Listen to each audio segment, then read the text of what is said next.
Good day. I'm Dr. Charles Denham. I'm chairman of TMIT Global and one of the co-founders of the MedTech Bystander Rescue Care Program. I'll be both a speaker and your moderator today. We're so very blessed you're joining us to learn how to keep your family safe. And we're so thrilled to have Jennifer, one of our co-leaders, and we want to have Jennifer set our compass heading for today. Jennifer, would you please kind of guide us on what we need to focus on today? Hi, thank you so much for having me, Dr. Denham. It is very disturbing what's been happening with this variant and all of the misinformation and folks not getting vaccinated. I'm really looking forward to today's webinar to try to open doors to help people understand through your great speakers and explanations as to what's really going on out there and how we all have to work together as a unified country to get those vaccines and do whatever we can to stop this from spreading before new variants come about. So again, I just want to thank you so much for these webinars and all of the vital life-saving information that you're giving us. And looking forward to today's program. Thank you, and I'll give it back to you, Dr. Denham.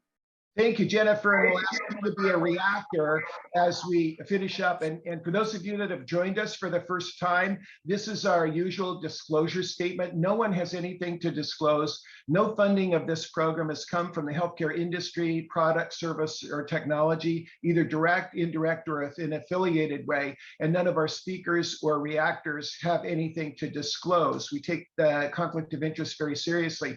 We've got a wonderful set of speakers and panelists today. We have 3 emergency medicine physicians at great organizations. We have a nurse preventionist. We have security and disaster preparedness leaders. We have award-winning educators, pediatricians, EMTs, a number of our young people that have really taken up the charge.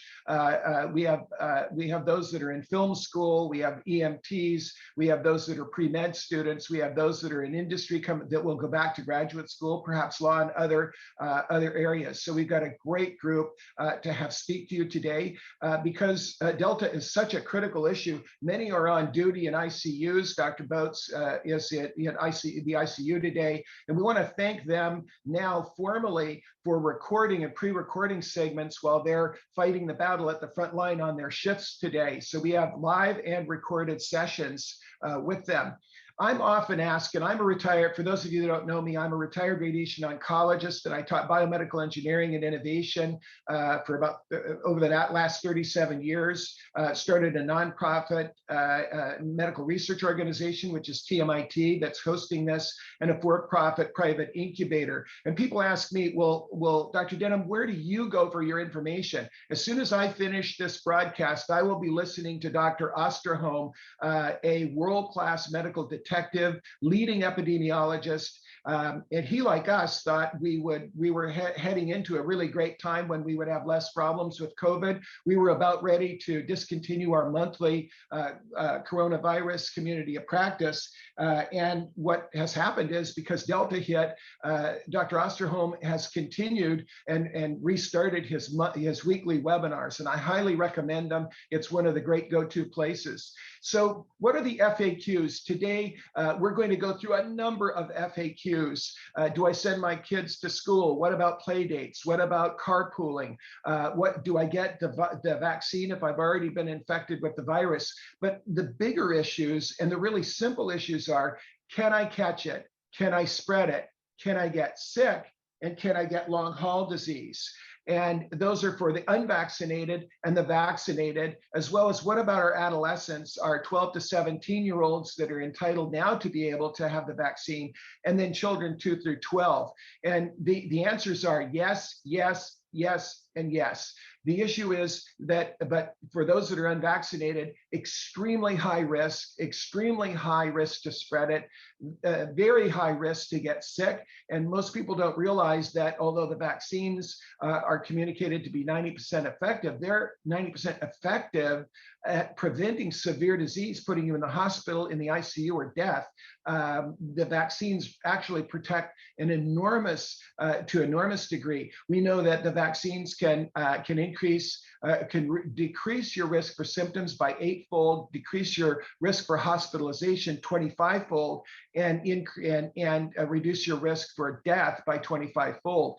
So all of these things are critical, and we'll be talking about a number of FAQs as we go through our program.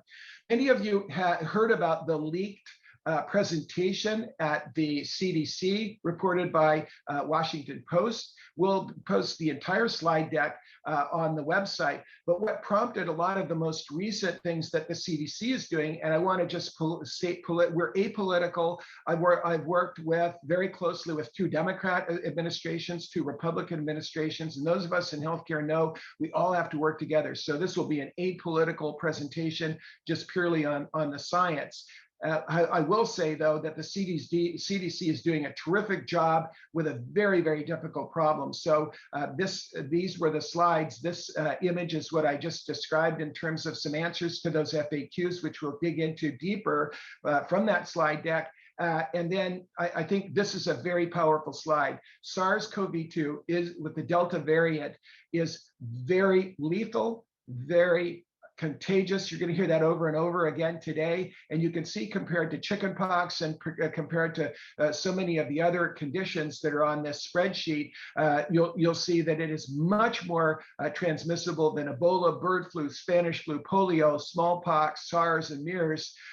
It's more deadly than the original strain, and we really know that we've really got a tiger by the tail here. A couple things, and those of you that are joining us for the first time, we always talk about, well, what's in the news? You'll see some articles that have popped on the grid here in the last few days. The Lambda COVID variant that we have to really be watching for. This is a Newsweek article. We've provided you the link. This title is maybe more scary than the article itself, but it talks about the doomsday COVID variant that may be worse than Delta. I think we've got a very, very serious issue. And Dr. Osterholm, as you can see, is quoted, the next variant could be Delta on steroids. And this is to really help us understand that we've really got a whole different and new set of diseases. There's an article that had just came out yesterday. Florida battles record COVID-19 hospitalizations and Delta variant surges. And I'm going to play a video that is available to you in this article. It's also available on YouTube. For those of you that are watching on a delayed viewing on Facebook, sometimes we're prevented from showing someone else's video. So we recommend that you go to YouTube, where you can find this video, the science behind why Delta variant is spreading COVID-19 faster. And then we have a doctor from Florida, if she's able to log on today, who will tell you a story about what's going on in Florida today. So I'll play this video now.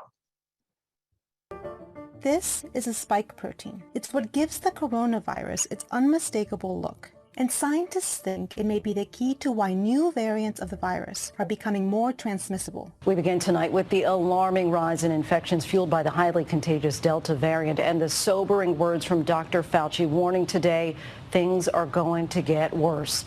The Delta variant was first detected in India last October, where it helped fuel a devastating COVID surge. It has since spread to more than 100 countries. The big concern is that with more transmissible variant, you have more cases and you have more chance for super spreading events and epidemic surges, which overwhelm our healthcare systems. Here's the science behind why these new variants are spreading faster and what this could mean for vaccines.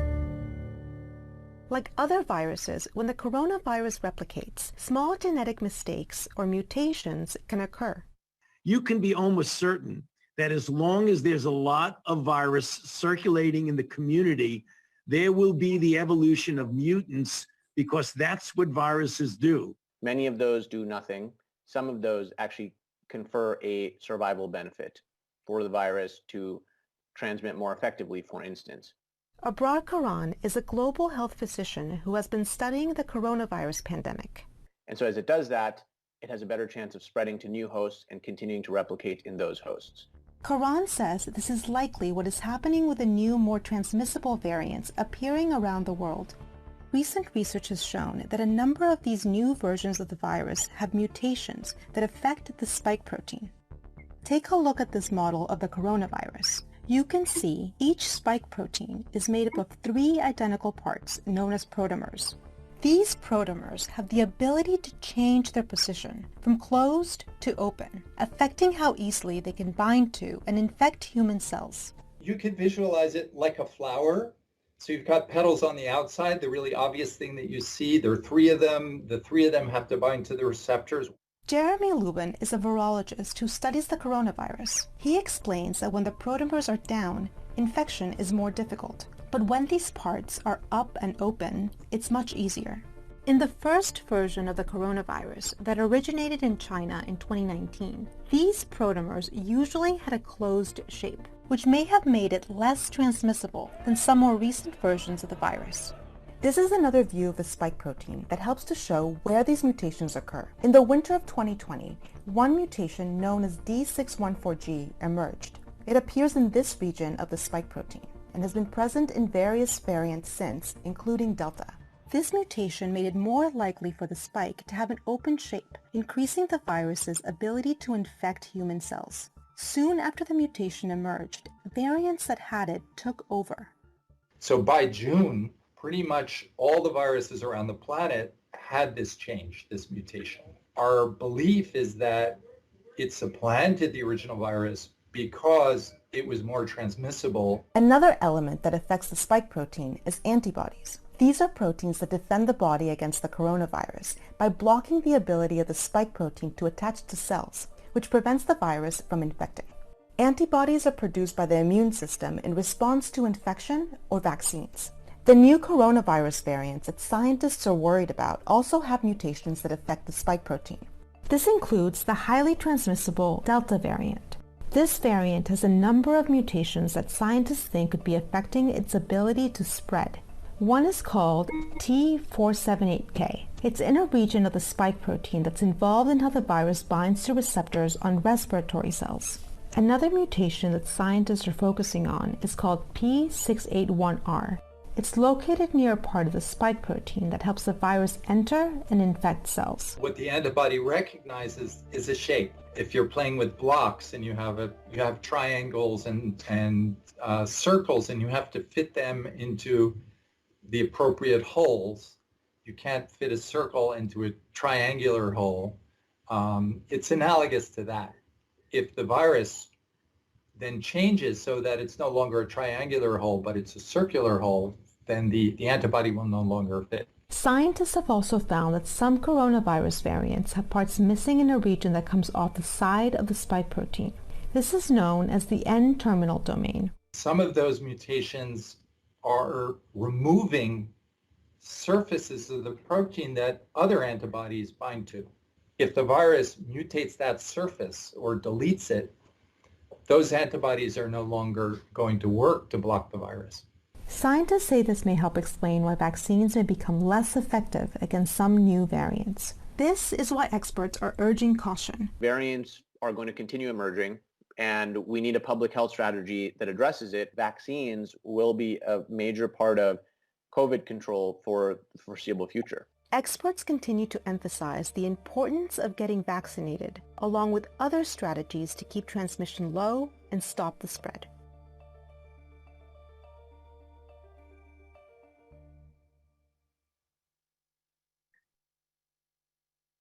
So we are very, very blessed to have a wonderful physician that will join us today. Dr. Myra Mansfield is Vice President and Chief Medical Officer at Advent Health Apopka and Advent Health in Winter Garden, Florida. Prior to this role, she served as the Chief of Staff at Advent Health Celebration. She's board certified in emergency medicine and has been a fellow of the American College of Emergency Physicians. Her bachelor's degree was from Princeton University, and she completed her medical degree and master's in health administration at the University of Florida. We'd like to invite Dr. Mansfield to share with us a story that she shared with me earlier this week that was very, very powerful. Dr. Mansfield, thank you for joining us today. And I think you would love to hear what's going on in Florida, to hear how serious things are, but then also the wonderful story you shared with me. Well, I appreciate the forum and the opportunity to talk with you today. Florida, as I'm sure if you just look on the news, is an area of substantial spread. I work within Advent Health in the Central Florida Division, and we are seeing every day record numbers of patients. I don't like that every day I open my computer and it's a new record that we've set in terms of number of admitted COVID patients, and certainly those that are requiring mechanical ventilation. I will just share that in the last few days, I've been in healthcare now this is my 21st year. And as an ED doc who still practices, my last shift was just a few days ago. And it's incredible to see the acuity of the patients. And then with this particular strain compared to others, how quickly patients are decompensating. Whereas before we seem to have been able to temporize them on heated high flow for an extended period of time, they're really decompensating quickly, and they're young. And so with that, we've really tried to figure out how to continue to encourage our teams to take their own health seriously. We've done everything we can to be in the public forum to continue to provide facts regarding vaccinations. And certainly there is a significant amount of disinformation, but I truly think that this is a time when anybody who is in any kind of healthcare role, leader, formal or informal, to really take a stance and use the influence that you have. But we also have to recognize that that's not just within the community, it's within our own hospital walls. Across the country, I think we're all seeing persistently low rates of vaccination adoption amongst our nursing teams, our dietary teams, our EVS teams, really anybody on the clinical and non-clinical space. So we've really taken that to heart and persisted in the conversations with our team members about vaccinations. We have a forum at my campus where twice a day we have what's called a daily safety huddle, and there are leaders from every department on the campus. And we continue to report that we think our greatest safety opportunity within our campus is the need for vaccinations amongst our staff. That is a major safety concern. And day after day, we've reported the numbers. 97% of our patients are unvaccinated. That's a staggering number. It's reported on the news, and I'm here to tell you it's completely accurate. It is not hysteria. It is not inflating the data. It is actual fact. So I have one particular nurse who's a nurse leader on my progressive care unit. That's the step down to the intensive care unit. And that unit has been one of the most challenging to try to get them to adopt vaccinations. And the reason that is troubling is they carry a large proportion of our COVID patients, those who need oxygen, patients who are not intubated but needing significant oxygen supplementation. And month after month, I've been rounding on them and talking to them and encouraging them. And I know them, right? They're family. We're a small campus. And I know this particular nurse, she's got kids, but she has a grandson who is like the light of her life. And every so often, I just kind of go up to her and say, hey, have you thought about it some more? What questions do you have? Think about it, not just for you, but for your grandson. She's someone I share pictures of my kids with pretty regularly too. And let's see, the weekend before last was a really difficult weekend here. It was kind of the beginning of the really steep part of our curve that continues to go up. She was off on the Monday, but I'd heard she had a really rough weekend. I think of our 20 patients, something like 15 of them were on heated high flow COVID patients. So really sick. Again, those that quickly decompensate. So I rounded with her on Tuesday when she came back and just talked to her and checked in on her and heard about the weekend. And she said to me, I think I'm ready to get vaccinated. I'm afraid to take something home. I'm afraid I might get my grandson sick. My parents are afraid to be around me. And, whereas before the median age of our patients were like her parents' age, now the patients we're seeing are her age. And so it got really real. So I said, really? Try to mask my surprise behind my mask. And said, yeah, when are you going to do that? She said, well, I think maybe next week I'll schedule an appointment. And my daughter too, she works in the hospital. So I know this nurse, and I was really afraid she might change her mind. So I asked her, I said, just curious, if I could make it happen today, get you vaccinated here now, would you do it? And after the fact, I found out, she told me she really was debating in her head whether or not to say yes, but she didn't want to say no to me.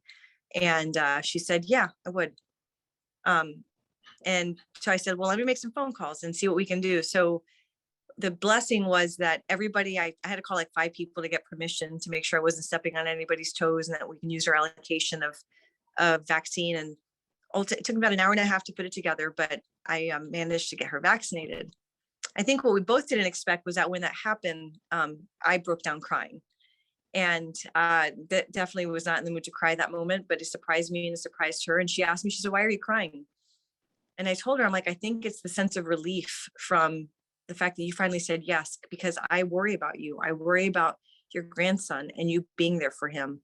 You're like family. And not only that, but you're a leader on this unit and you carry influence. And I'm hoping that you doing this will inspire others. And I didn't realize how much she would take that to heart, because what she did then was she knew there were a few other nurses who were kind of on the fence finally.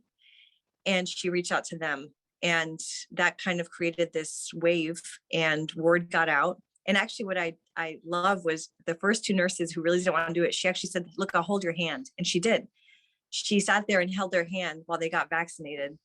And we had 12 doses available at the campus that day. And we quickly exceeded the number of people who actually wanted to get vaccinated, and a wait list started. And ultimately what happened in the next 24 hours, we had 42 of our team members get vaccinated and 2 family members actually. So they said, "Can we bring my family?" And I said, "I don't care who you bring. I'm not going to say no to anybody. You bring them, I'll vaccinate them." So 44 people. So the following day, I went and circled back and rounded on the nurse and just told her, I said, "Hey, you know what? 43. And she said, what's that?" And I said, "Because of you, 43 people got vaccinated in the last 24 hours. That's the power you have." So I'm just really proud of her. And I think most importantly, I think what it shared with us is, if ever there were a time for people who have facts and who have any kind of platform to use their voice, now is the time, because things are scary. I don't like feeling like we can't take care of everybody as if we would our family, but running out of space, that's a reality that we're facing.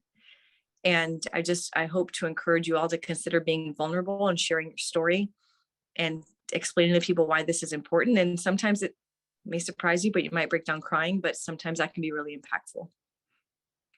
Dr. Mansfield, thank you so much for sharing this story. When you related it to me, I got choked up on the phone, and I'm a cancer doctor, and I, have faced all kinds of terrible things and giving terrible news, but I don't think people know how much we love our teammates and how much they mean to us. And you got college students that are on this call today that have stepped up and put themselves at risk to help other young people as well. And it is kind of scary. I don't want to leave your note. I want to come back to you to have you react, but I want you to share how many people in healthcare you've lost at your own hospital from COVID, to let them know how serious this is. 18, all unvaccinated. And we have not lost any, although we have cared for. We've cared for employees who have been sick with COVID, but those who have been vaccinated, no one has died. And that number could be 1, and it's just as important. But 18 is really troubling. At a hospital of 600 people. So we know the people that we lost. So thank you so much. I'm going to come back to you as a reactor, and we're so grateful that you shared your story with us. That was wonderful. So what we're going to do is move on to just give you a little bit of background on our program. The MedTech program actually, and Chief Bill Adcox, our program would not be what it is today without Dr. Greg Boats, who's now in ICU at super high volume right now, just struggling. And their teams are doing everything they can to take care of people in Houston. Chief Adcox is on with us live, and Dr. Boats is on with us by recording. But we started in 2015 focusing on bystander rescue care, and it's kind of fun to have 3 emergency medicine doctors contributing today. And we focused on what is the Good Samaritan care? What could we do before EMS arrives? And you see the 8 target areas we focused on, and infection was one of them. We've had the privilege to be able to publish multiple articles for Campus Safety Magazine, which you may download off of our website.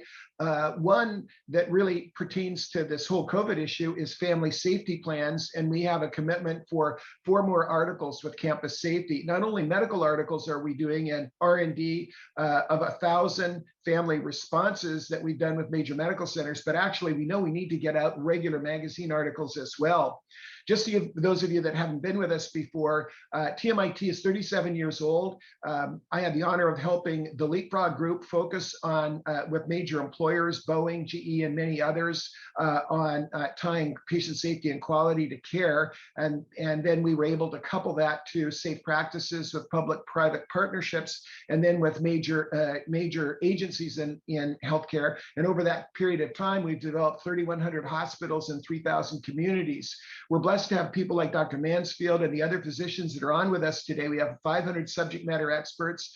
All of them work committing their time to help with these free webinars and free programs that we do. That brings us to March last year. So March last year, when everything struck, we thought, what can a small nonprofit do that maybe could be the niche where we could focus? And we realized that nobody was really focusing on those together as a group that are keeping the power, the light, the water, the food, the information flowing to our homes, who have to work no matter what.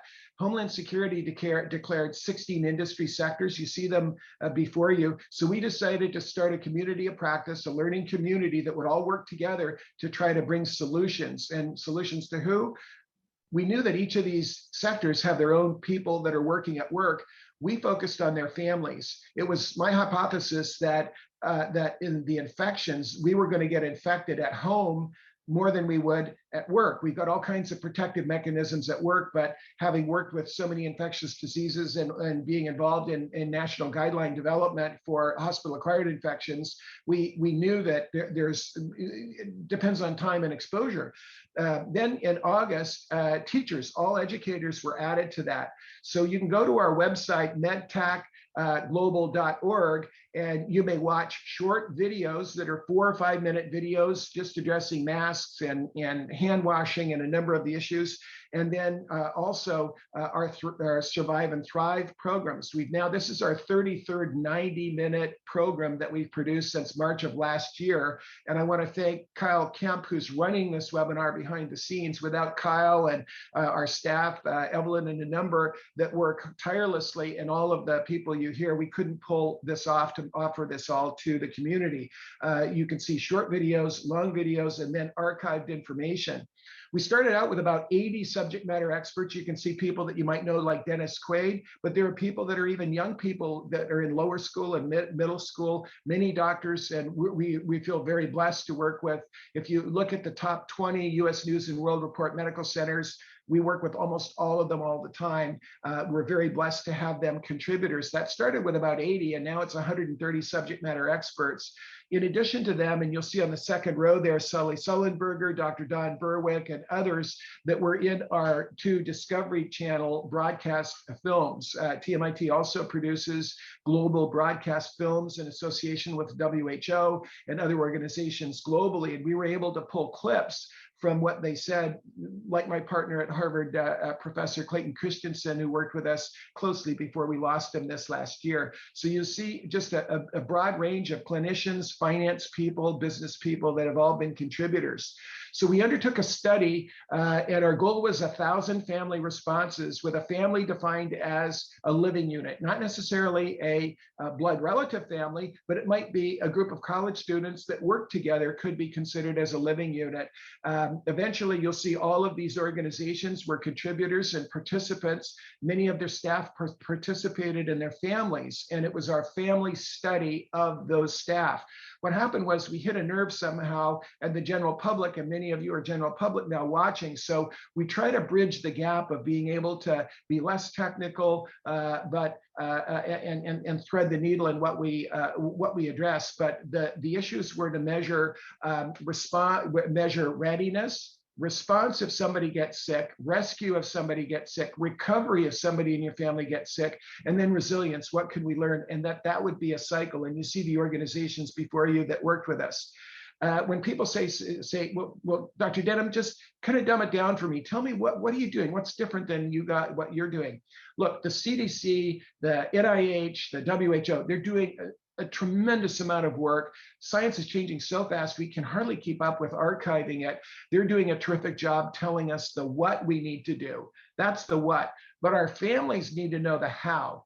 So we thought, well, where could we serve? And the issue was, we try not perfectly, but we're doing our best to give you and your families the how. Doctors learn, and the wonderful doctors that are on today, they learn all kinds of things about universal precautions and what to do at work, but their families, when they come home dead tired, it's very hard to be a prophet in your own country and to be the COVID cop. I know it's hard for me and with my own family. So our goal is to try with this community of practice to turn the science into safety. How can we do that?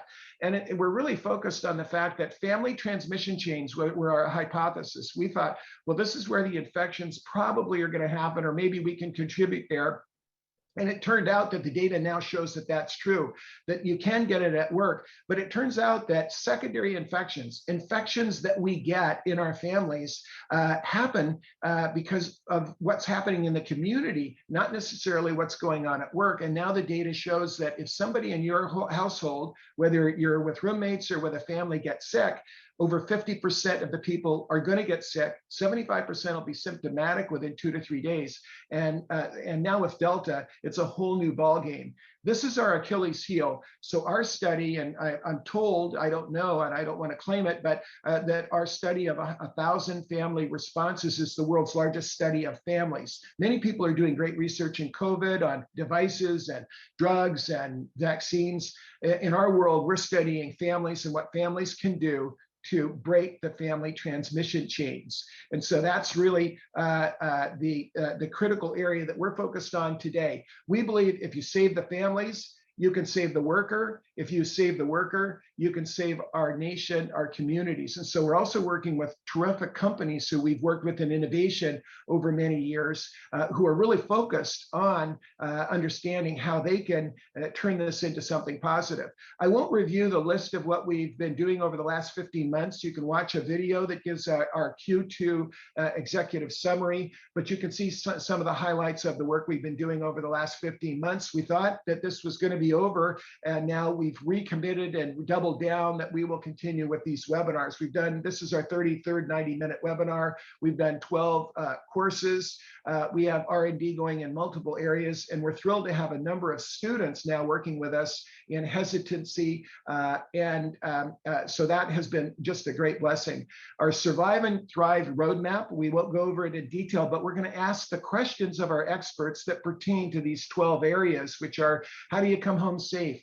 How do you keep your kids safe? What do I do in the community? How do I put a family plan together? What do I do if somebody needs rescue and I've got to go to the emergency department? Practical stuff like, how do you get there, keeping safe? How do you get somebody home when Lyft and Uber won't pick up somebody who's sick?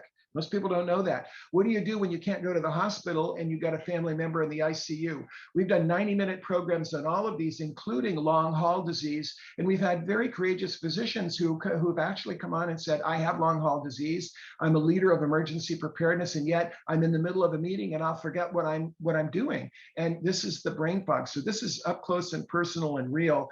And so we won't be covering everything, but we want to let you know that the new normal is really good. We're really going to have to focus on prevention, preparedness, protection, and performance improvement. And Bill Adcox, I'm going to ask him as a reactor to just reiterate the importance of this and explain something called left of boom to you. We've organized all of these Survive and Thrive guides around that concept. And then when we realized that vaccine hesitancy was a very difficult problem, we started something called the Take the Shot, Save a Life program. And we're really blessed to have a number of our college students and young adults that are involved in that program with us. The focus is to have the vaccination conversation with those that are in the movable middle, not the people that are angry about vaccines or just don't want to listen. We don't want to poke them in the eye. They have their right to feel whatever they wish. But those that are on the fence that really want to know, well, what are the key issues, and is it safe, and what about infertility and all these other things that are important? This is a list of not all of our college students and young adults, but you can see that they represent wonderful organizations. Today we have on live students from NYU and alum from Berkeley. We've got students from Harvard, Princeton, Yale, from a number of the colleges on the West Coast, and many out in the community, and they're not prestigious colleges, but all of our college students and all of our young adults have been focused on this. This is just a list of the organizations they hail from, and we're really, really blessed to have them reaching out as students to be able to have a peer-to-peer contact. So let us know if you'd like to know more about it. We focus, as we are on this program, on what do we want you to know? What do we want you to feel? Because your emotion is what will drive you. The story from Dr. Mansfield, I felt what she said when she started to cry. I felt that feeling of having loved ones that I know and people I work with that are not vaccinated. What do we want you to do, and what do you want me to say? So our focus now is going to be on, let's talk about Delta in more of a detailed fashion. I had the great privilege of knowing Dr. Chris Fox for a number of years. He's the chairman of the Department of Emergency Medicine here in Orange County, where I live, at the University of California, Irvine. He's a waterman, accomplished surfer, sailor. He's one of our global leaders in how to use ultrasound in the emergency department. I think he's a terrific speaker, and I recorded him because he's on shift today, as many of our folks are. So what I'm going to do now is have Chris give you a presentation. His slides are in the slide deck that we provide for you. And one of the comments that we got was, will you provide the link to the Wall Street Journal video you saw? Absolutely. We'll post it on the web, but you can also find it on YouTube. So I'm now going to play Dr. Fox's presentation. The first question, Chris, is, I've had COVID. Why should I get vaccinated? Oh, yeah. I have a lot of family members ask me that very question, because you think a natural immunity should protect you from actually, I've got two sections. I'm going to actually have Chris speak to us at the end if we have time, and we'll probably extend our typical 90 minutes to 2 hours. He's going to answer a lot of the really key and important questions, but let's hear his full presentation first. Chris, many thanks for sharing your valuable stories and insights of the latest data regarding the Delta virus. Yeah, thank you for having me. This is great. Yeah, I'd like to go ahead and share my screen and tell you about what's going on.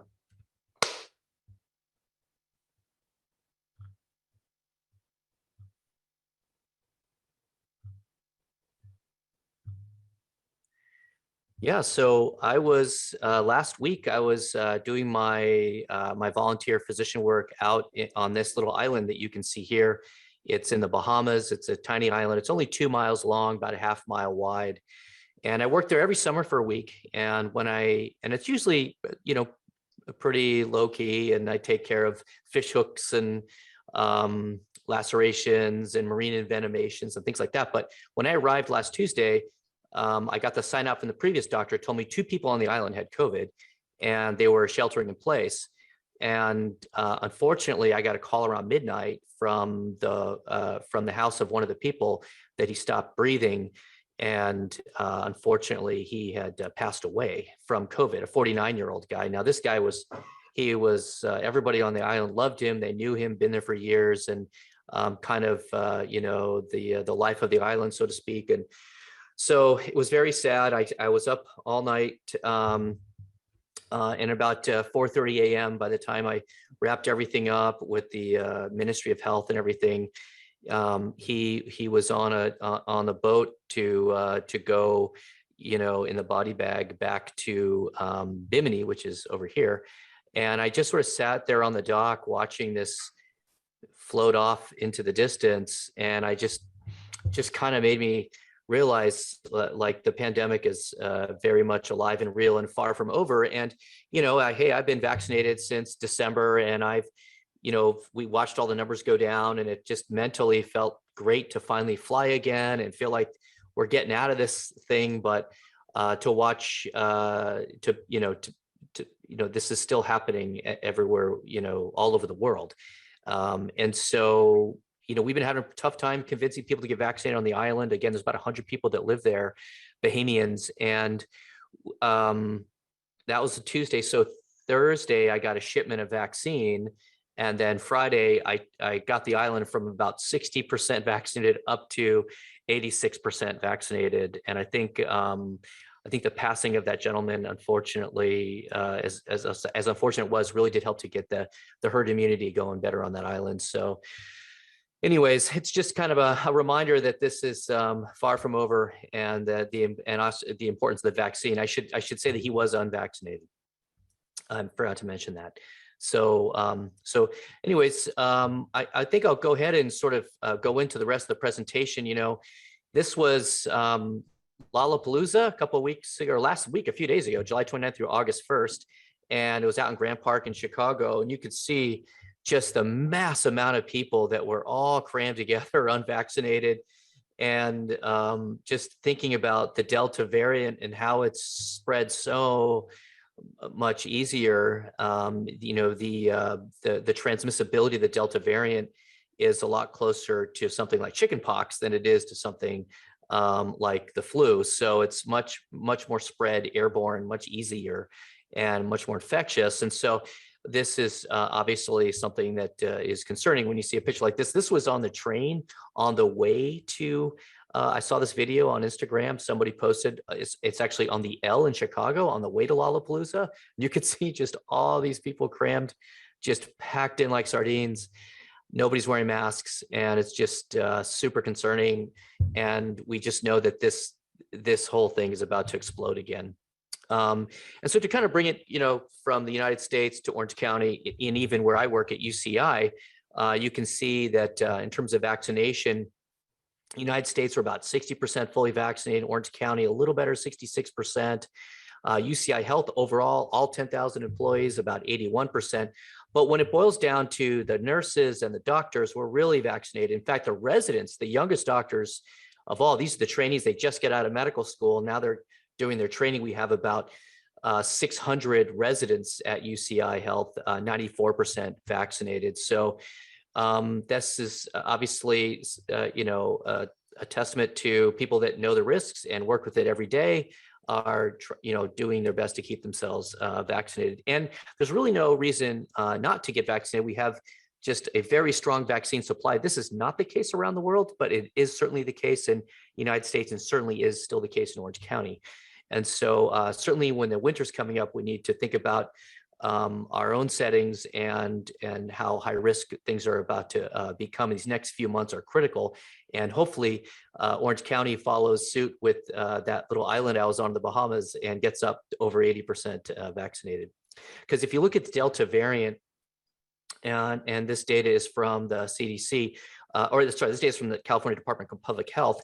And initially this Epsilon variant was going, and then it mutated, and then we saw this Alpha variant, and that's kind of going away now, and it mutated again. Now we're seeing this Delta variant really become the dominant variant here in California.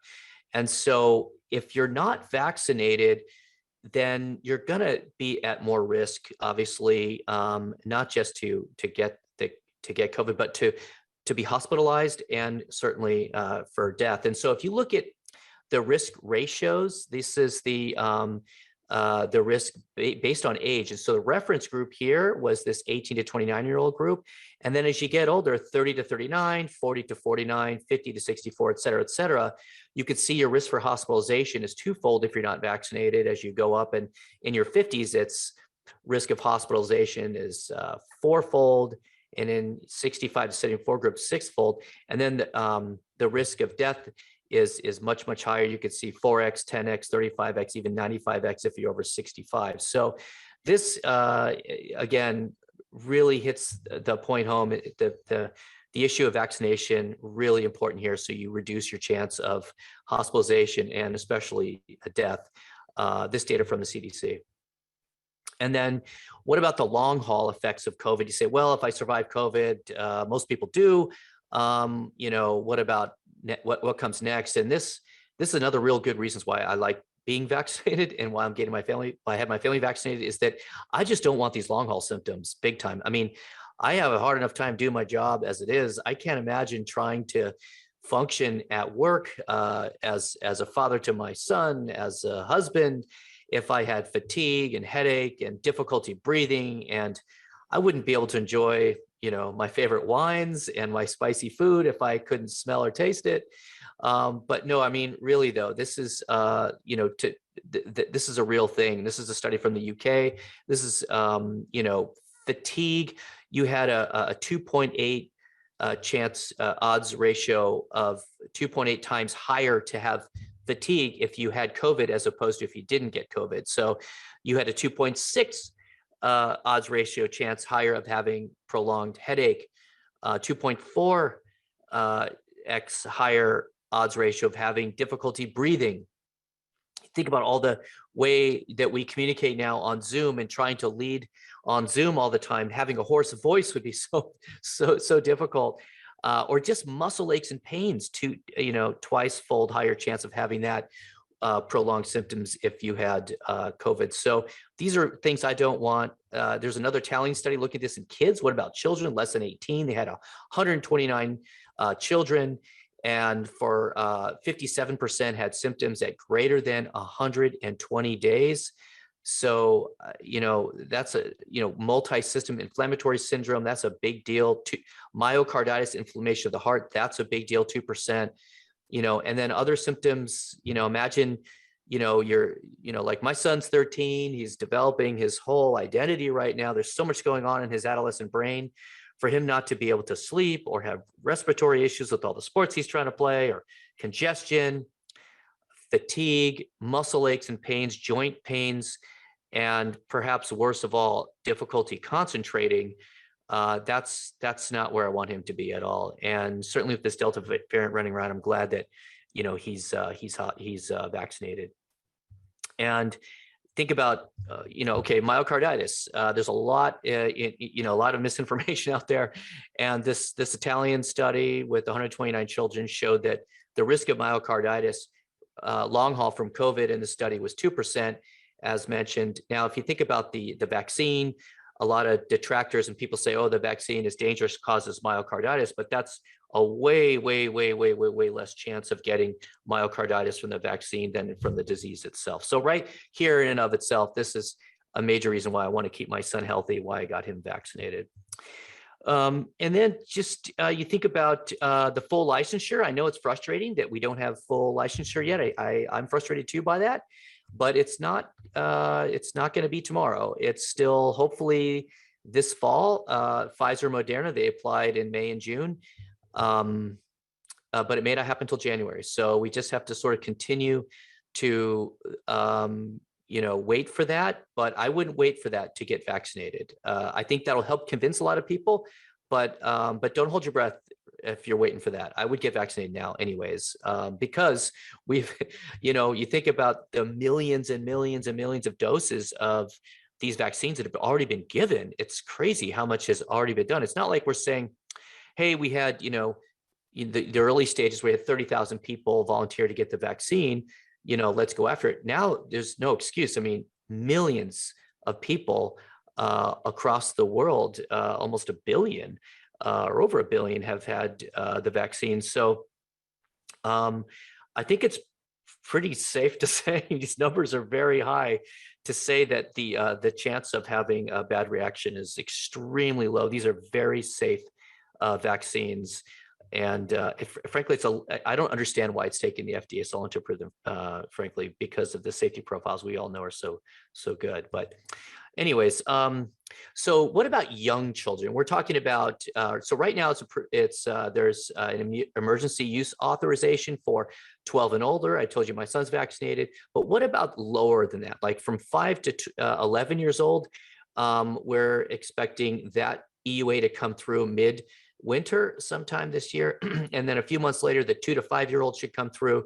And then eventually in the first half of 2022 in the spring, we're going to see that really early stage from 6 months to 2 years come through for the emergency use authorization. So stay tuned. If you have younger kids at home, this vaccine is coming your way. You just have to hold out a little bit longer.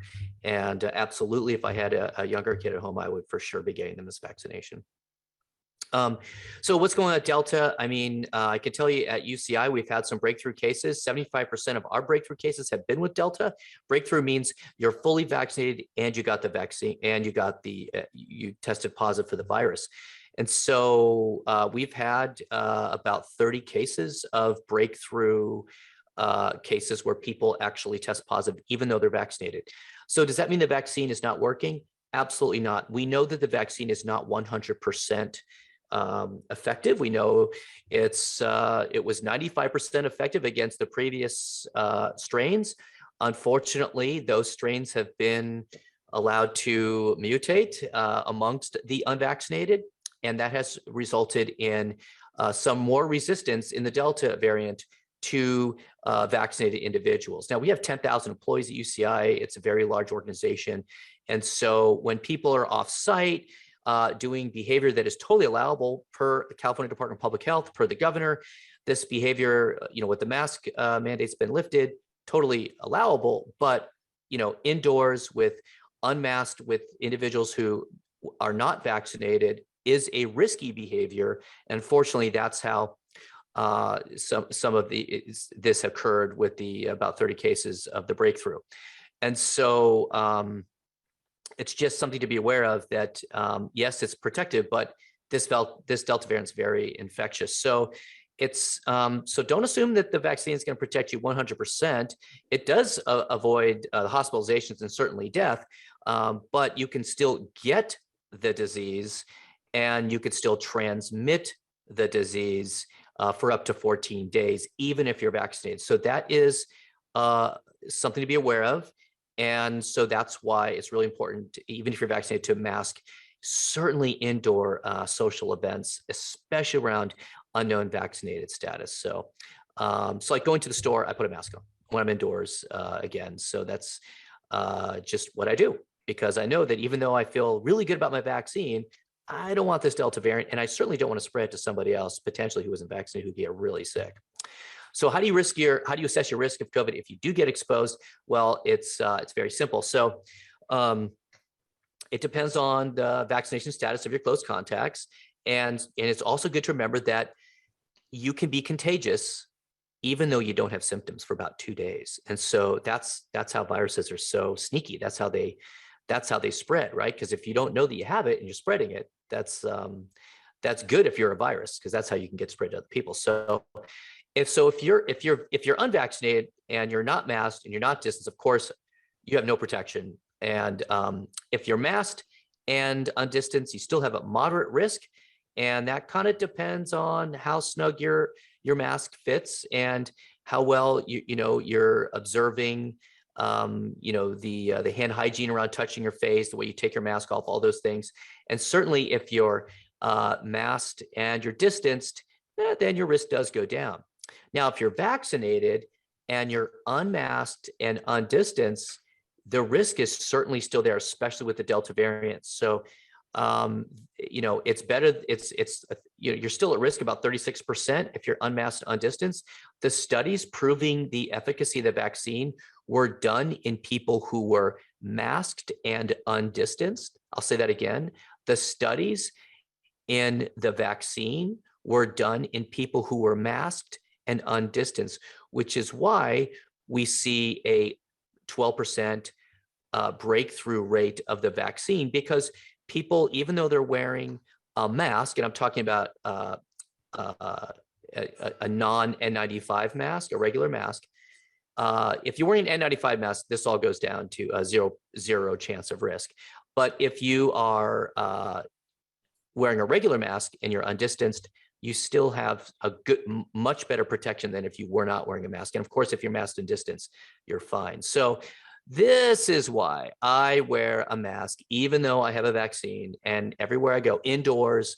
Now, if I'm home with my family and we're all vaccinated and somebody comes to the house and I know that person's vaccinated, and I might talk to them about kind of where they've been and stuff and what they've been up to. And if they just went to Lollapalooza and they didn't wear masks the whole time, I'd probably have everybody wear masks if we were indoors with each other. So that's sort of how I would apply this. But if it's like the people coming over, I know them, they're all vaccinated and they are not, engaging in, sort of risky activity, then we have our masks down. And I'm just assessing the level of risk based on the situation. Now, what's next? Unfortunately, there have been a lot of resistance to getting the vaccine. And as you can see, that's resulted in a lot of the ability for these viruses to replicate. And whenever they are replicating, there's a chance that there could be a mutation. And if the mutation makes it easier for them to spread, then that mutation is going to dominate. And this is what we're seeing. And so that's how the Delta variant is really making its way through everything. And so certainly when school starts, which is in a couple of weeks, it's the season's changing and we've got holidays coming up, right? We've got Labor Day, we've got Thanksgiving, we have, and then the winter holidays. And so like all of these holiday gatherings, it's just so difficult culturally when you see your family and you think, oh, they're vaccinated, but then, oh, they're coming home from college where their roommate wasn't vaccinated. And, it's so hard to keep everyone's masks on in these holiday gatherings. I think they're really the toughest ones where it's just like the people that you love and and you think, oh, this person would never hurt me with a virus. It's like, you can't help but wonder that. But the truth of the matter is these are the assassins. It's really difficult in these situations to remember that the virus doesn't care how much you love somebody. It's going to make its way through people if they don't have a mask on. So during these holiday gatherings, if you have a big family, people are coming over, really, it sounds tough to say this, but everybody needs to have a mask on indoors, even if they're vaccinated, if they've at all been interacting indoors with people who weren't vaccinated. So anyways, what are we doing at the University of California? Quick update here. This is pretty intense. What's going on at the University of California? University of California Office of the President. That's the entire UC system across the state. We're a giant organization. And we are embarking upon a mandatory vaccine policy. We may be one of the largest, if not the largest organization in the country to do this. I don't know. But everybody gets vaccinated or you cannot come on site. Staff, faculty, students, contractors, volunteers, no option to wear a mask instead of vaccinate. Now, like a tiny percentage of people, way less than 1%, could actually get a medical exemption or religious exemption, but that's extremely rare. So it already went into effect at the med school, which is in Irvine, and it will go into effect September 1st at the hospital in Orange. And so I know I'm really excited about this because this is going to make the whole place a lot safer, and it's best practices. It's really sort of, doubling down on our core beliefs as what I think is one of the best institutions in the state, in the country. So I'm really excited and proud that my employer decided to do this. So this is what they're telling us at UCI currently. If you are outdoors and you're vaccinated, you have to wear a mask. Now that seems a little bit weird. Like, okay, well, hold on a minute. I thought if I'm outdoors, it's hard to get. True. But, when you're on a medical campus, walking around the medical center and, even though there's a lot of outdoor sort of areas to connect between the buildings, I think it's just better that we send the message, we've got these masks on, because then you're not like taking it on, putting it off, taking it on, put it off as you go in and out of the building. So I think that's really helpful. Certainly if you're indoors, you got the mask on. And if you're in a patient care area, you're masking and you're distancing as much as you can away 6 feet away from everybody. Now, currently, if you're unvaccinated, there is a way to mask and be on campus, but starting September 1st, that goes away. And so either you're vaccinated or you're not here. And yeah, with that, I'll wrap it up. I just wanted to give a kind of quick update, what we got going on and sort of my thoughts about what's happening with Delta and how important it is to, of course, get vaccinated and get your kids vaccinated and wear a mask around those who may have been around unvaccinated individuals, as this Delta variant can definitely spread. So thank you very much for having me. So Dr. Fox has done a terrific job giving us a framework. At the end of the program, I asked him a number of FAQs, really specific questions about carpooling, a number of things that all of us want to ask and want to get kind of practical understanding. Because again, our goal is to give you not just the what, but the how. And in the spirit of that, we have a wonderful community pediatrician, Brittany Bartow Owens. I've known actually before she went to medical school, terrific person, community-based pediatrician, and she'll answer a number of the questions that many of us want to ask regarding our kids. And so it's about a 12-minute video, and we will listen to what she has to say about our kids.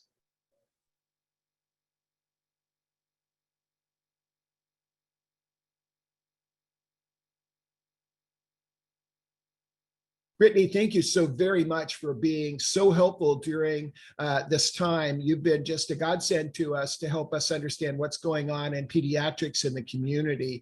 The first question is, now that we're having the Delta surge, what are the most common questions that you're being asked by families? Sure. So now that the Delta variant is having a surge, not as much in our area, but as in, in most of the country, a lot of people are asking, do they need to be worried about Delta for their kids? Do they need to start masking in schools again? What is my opinion about masking in schools, and should their kids get vaccinated? So how bad is Delta?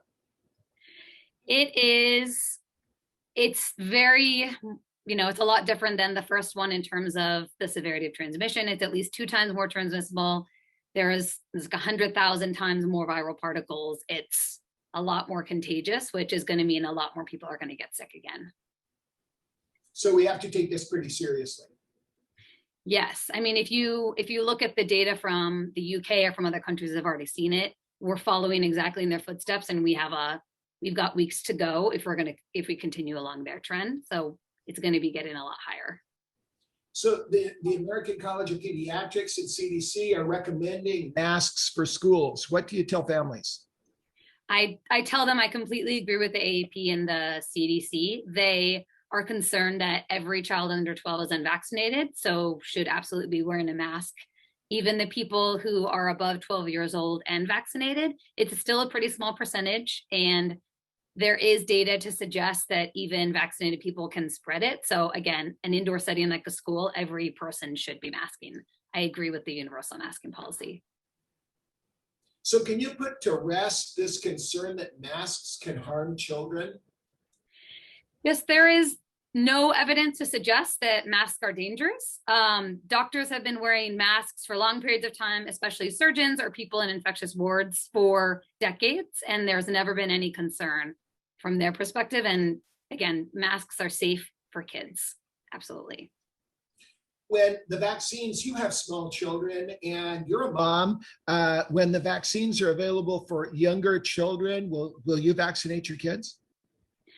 As long as the data suggests that it's safe, I'm absolutely going to vaccinate them. The studies are ongoing now, and I'm really hoping they'll be coming out in the next couple of months. If the studies are shown to be safe, I'm going to vaccinate them, absolutely. And for children between the ages of 12 and 17, the 16 and under 16, would you recommend vaccination at this time anywhere in the country?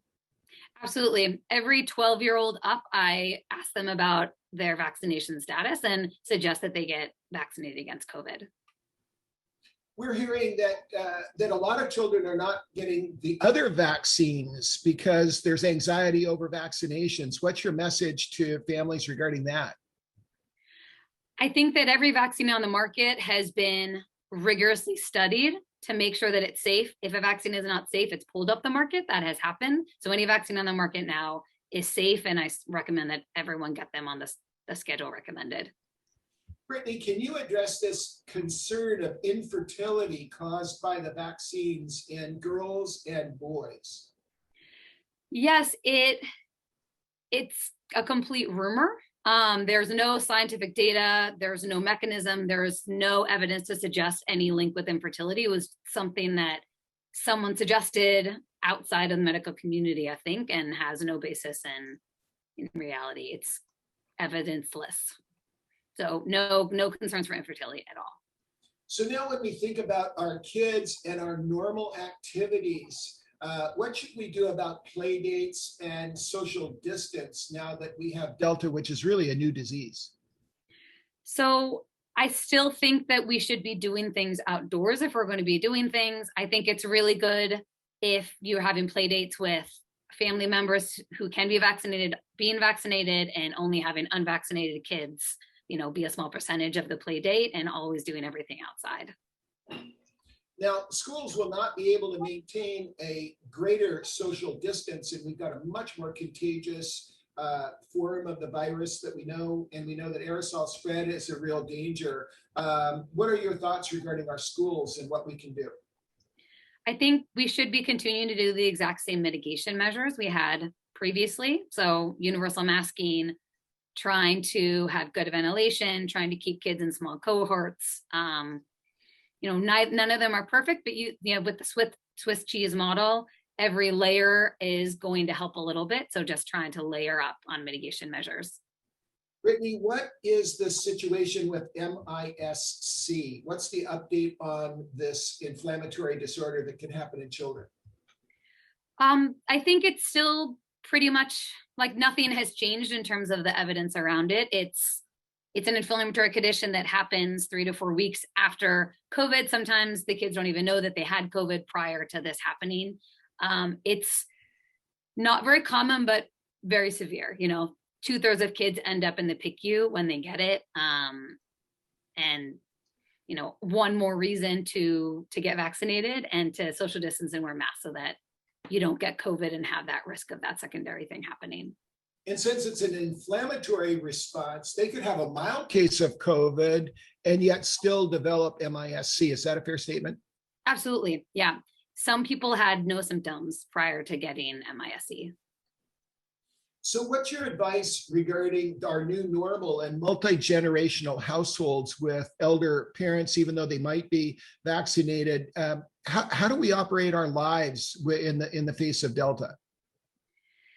So I think people, even if you're vaccinated, you just need to be more cognizant about large social spaces, going to indoor events. I personally am not going to do indoor things because even though I am vaccinated, I know that I can still get it. And I know that, there's data suggests I can still transmit it to my 2 young children who are not vaccinated. So I don't think we need to go back to, staying in our houses and not seeing anyone, but we need to make smart choices and be aware of our surroundings a little more again. Yeah, Brittany, is it safer to go on a car trip versus a trip on the airlines with our kids? How would you break down the risk between the two? What you're thinking about is exposure to people. So it sort of depends on what you do. If you take, a direct flight, you're only being exposed to the people on that airline. If you wear a mask the entire time, and if you need to eat like at a different time that everyone else on the plane eats, you're minimizing your exposure a little bit. If you're on a car ride, if you're going to a lot of gas stations, you're going to be exposed to people as well. So I think it sort of depends on what you're doing on the car and the flight. The overall travel recommendation would be to try to minimize exposures to other people as much as possible and have the kids in masks the whole time. Great. We're using the expression is don't dare share air. People can remember it. Don't dare share air. Is that a reasonable approach? If you're going on a car trip, you stay out of indoor places. You're very careful about where you take your bio breaks, keep everybody in masks, and just be cognizant of the fact that you might be exposed to unvaccinated people that could infect you. Yes, absolutely. Those are all unknown variables when you're going to be around people you don't know. So now, Brittany, if we talk about comparing vaccinated people and unvaccinated adults. So the adults, the 4 questions are: can we get infected? Can we spread it? Can we get sick right away with the flu-like symptoms and get COVID? And can we get long haul disease? Is it reasonable to say that both vaccinated and unvaccinated people both can get it, just lower risk for those that are vaccinated, but still a high enough risk that we need to be careful? Yes, definitely. It seems to be the vaccine prevents hospitalizations and deaths very well still, but it's not always preventing mild disease. So as we think about the kids that are that 12 through 16 to age 17, can they get it? can they spread it? Can they get sick? And can they get long haul? So yeah, for all of those answers, more than the previous variant. They can get it more than the previous variant, spread it more. There's no data to suggest it's a more severe illness. It may be about the same, and they're probably going to get long haul in the same percentage. But again, data's still out on some of those answers. And for our adolescents and young people with the prior versions of the virus, they were still able to spread it, but maybe about 50% of what adults are. With the Delta variant, do you think it's more? It's a guess because we don't have data. Yeah, I'm not sure. The Delta variant is terrifying to me, so it's possible. It's just so much more contagious. So I'm not sure if it's going to make it a lot more contagious for adolescents. And then finally, our kids over the age of 2, you agree with recommending masks, and can they get it? Can they spread it? Can they get sick? And can they get long haul? Those 2 to 12. So they can get it, and it seems like they are spreading it to their family members.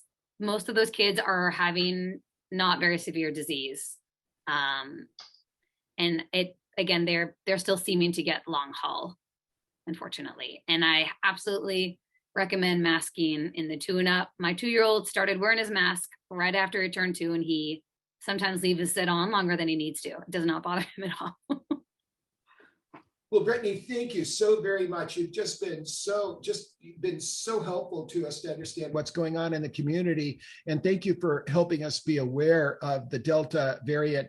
The final question is, do you think our new normal in the future is going to be that we just have to adjust to these surges, these variants, and just deal with them and just be really aggressive about vaccines and distance and masking and the other precautions?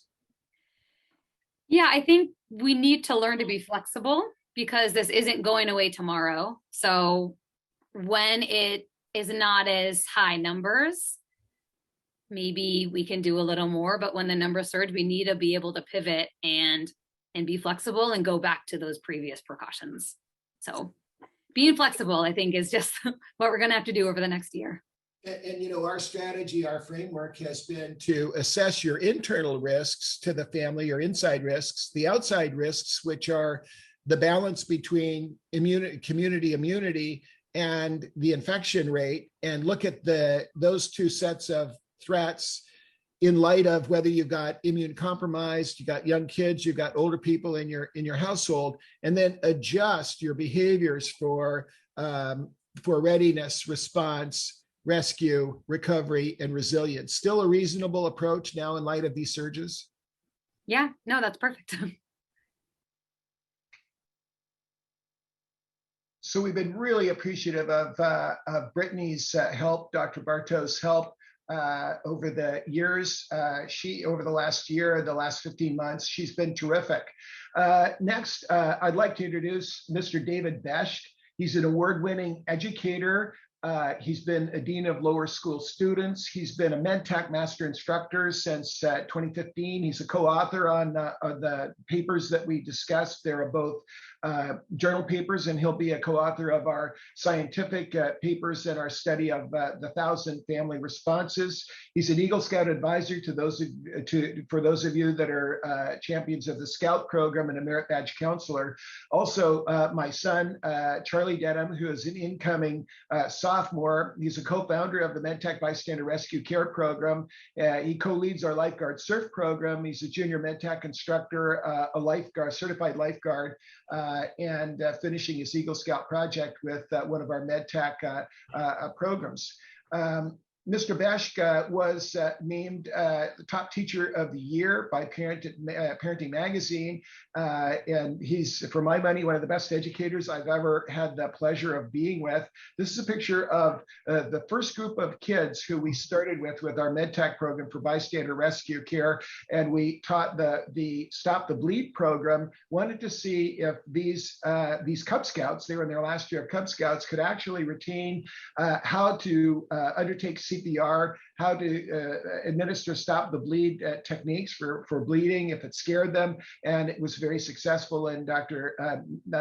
Boats, Chief Adcox, David Besch, Charlie and I launched the program here in Southern California. We've been using this term for many years of the chief family officer, someone taking the role in a family to take the lead on putting a plan together and how we might work together. And we've asked David Besch to really address this. His stock and trade is actually not only teaching the children, but spending as much energy and effort in educating their parents. And that's what makes him such a world-class educator. Dr. Boats came up with the idea of the care huddle, being able at the beginning of an event to find out who's going to administer CPR, who's going to call EMS, what's the rally point for first responders. And we took that framework, Mr. Besch, Charlie and I, when we had this terrible surge over Thanksgiving, and we saw it coming over the holidays, and put together a rapid holiday huddle checklist and came up with the phrase, be your family lifeguard, because lifeguards are 90% prevention and 10% rescue. We put together this program, and you may not recognize him, but the former CEO of Medtronic, Bill George, is a close family friend, and this was his family. They were visiting us for Thanksgiving, and Mr. Besch, Charlie, and I put this together that morning and then tested it with families and scout groups. And so yesterday, Charlie recorded for you how we're going to apply this and why this is continues to be an important factor now with Delta. We thought that this family lifeguard idea may not be as important in the future, but it looks like it's going to be. The Delta virus is really serious, and a family lifeguard role is even more important. That was it. So that's about as much as you can get a 15-year-old to kind of help you out to communicate this. And Mr. Besch, we'd like to have you kind of address this issue, if you would, please, of the chief family officer, and what do we need to know about helping our families in light of what we've learned from Dr. Bartow and Dr. Mansfield and Dr. Fox. Well, good afternoon, Dr. Denham. Thank you for this opportunity. Well, as an educator and someone whose job is not just to educate my students, but also to educate families regarding the Delta variant and everything going on in society, I think as the chief family officer, our role has some certain benchmarks that we need to meet. Number one, we need to be honest with everybody in our family. And I can't stress this enough. You need to be honest with everybody, regardless of age. I think too often adults and parents shy away from giving honest, factual information to even their youngest children, when we need to remember that these young children are hearing what's going on. They hear the TV, they hear people when they're on their phones, they see things going on, they hear conversations, they feel. They may not be able to articulate it very precisely, but they feel what's going on.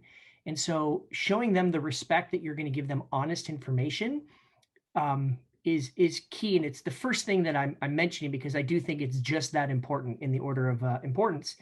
Number two is the CFO of your family. You want to make sure that you're keeping up with the facts. Now, I know for myself personally, this can seem kind of overwhelming at times, and there's so many different things that are changing and verbiage and, indoors, outdoors, masking, unmasking. There's a lot to keep up with, but, to do your best with that and so that you can relay that information with your entire family unit is very important. Giving everybody in the family a voice. This isn't with the picture you see here with the dad taking notes at the table. It looks to me like he's really listening and giving everybody at that table an opportunity to share their voice, to share their feelings, to share their concerns, to share their ideas. Getting buy-in from the family, regardless of age. That young girl over there that's doing her coloring, frankly, she looks to be the most engaged out of anybody in that photo. Giving everybody a voice, letting them share their concerns, share their ideas, very important. So honesty, keeping up with the facts, giving everybody a voice. And finally, it's putting into practice what you and your family, what plan you have, and practice this, update it. keep people sharp with their skills, keep people sharp with their communication. It's very similar to when you have an exit strategy for fires or earthquakes or floods or tornadoes or hurricanes, wherever you might be in the country. These skills will eventually erode. You have to keep them up. You have to make sure that everybody understands their role. And as the chief family officer, we have a vital role to play in as a community member outside of our home, but also inside the walls of your home, making sure everyone feels like they're part of the team, making sure everybody feels like they have ownership in the plan, that they have responsibilities, and that you keep track of those responsibilities. It reduces fear, it reduces anxiety, and it makes your family a much more effective unit. And with the video that you just showed about your son Charlie instituting the holiday lifeguard, that was something that we came up with hours before. And you would think, oh my goodness, there's no way that we can even have, a 15-year-old kind of roll this thing out. No way. You give them an opportunity to show leadership. You give them honest information. You give them a voice, and then you give them a goal. You give them a task. Give them a mission. And these young children, they can carry them out. I mean, you and I know we've been teaching MedTac to. I mean, I even teach it to my 4-year-old son. He knows you push hard and fast in the center of the chest, which for a 4-year-old, that's all he needs to know to communicate CPR to somebody who might be needing help. So CFOs have a vital role inside their walls of their home and also as part of a greater community.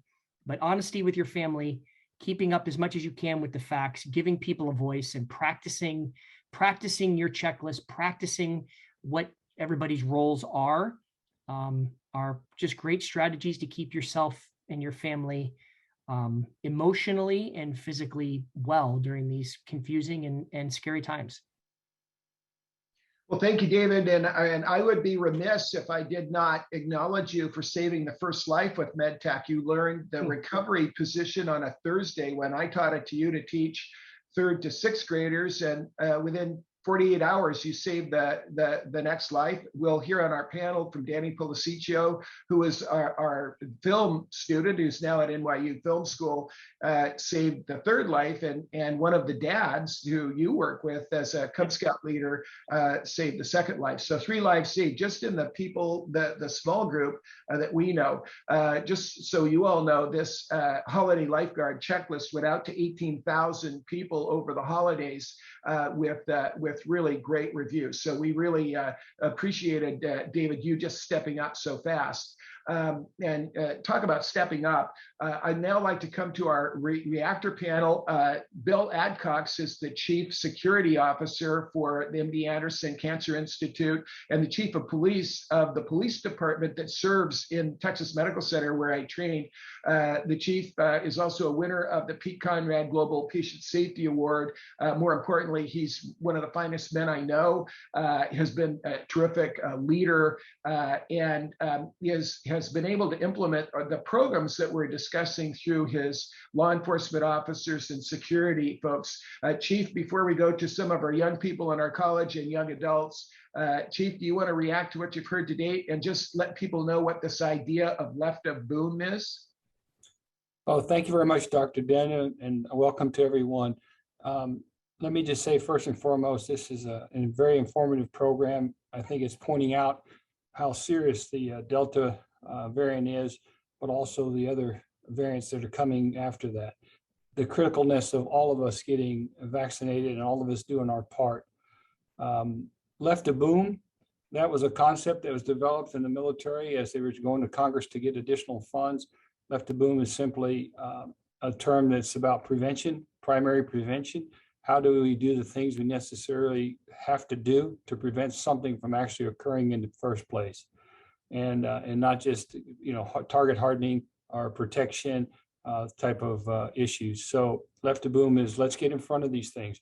What we're doing today, we talk about taking a vaccination. We talk about social distancing. We talk about masking. We talk about, washing our hands and not being in crowds. Frankly, that's all left to boom. That's being preventative. That's protecting ourselves first, and secondly, and most importantly, at least to me, is our families. And so we need to do that.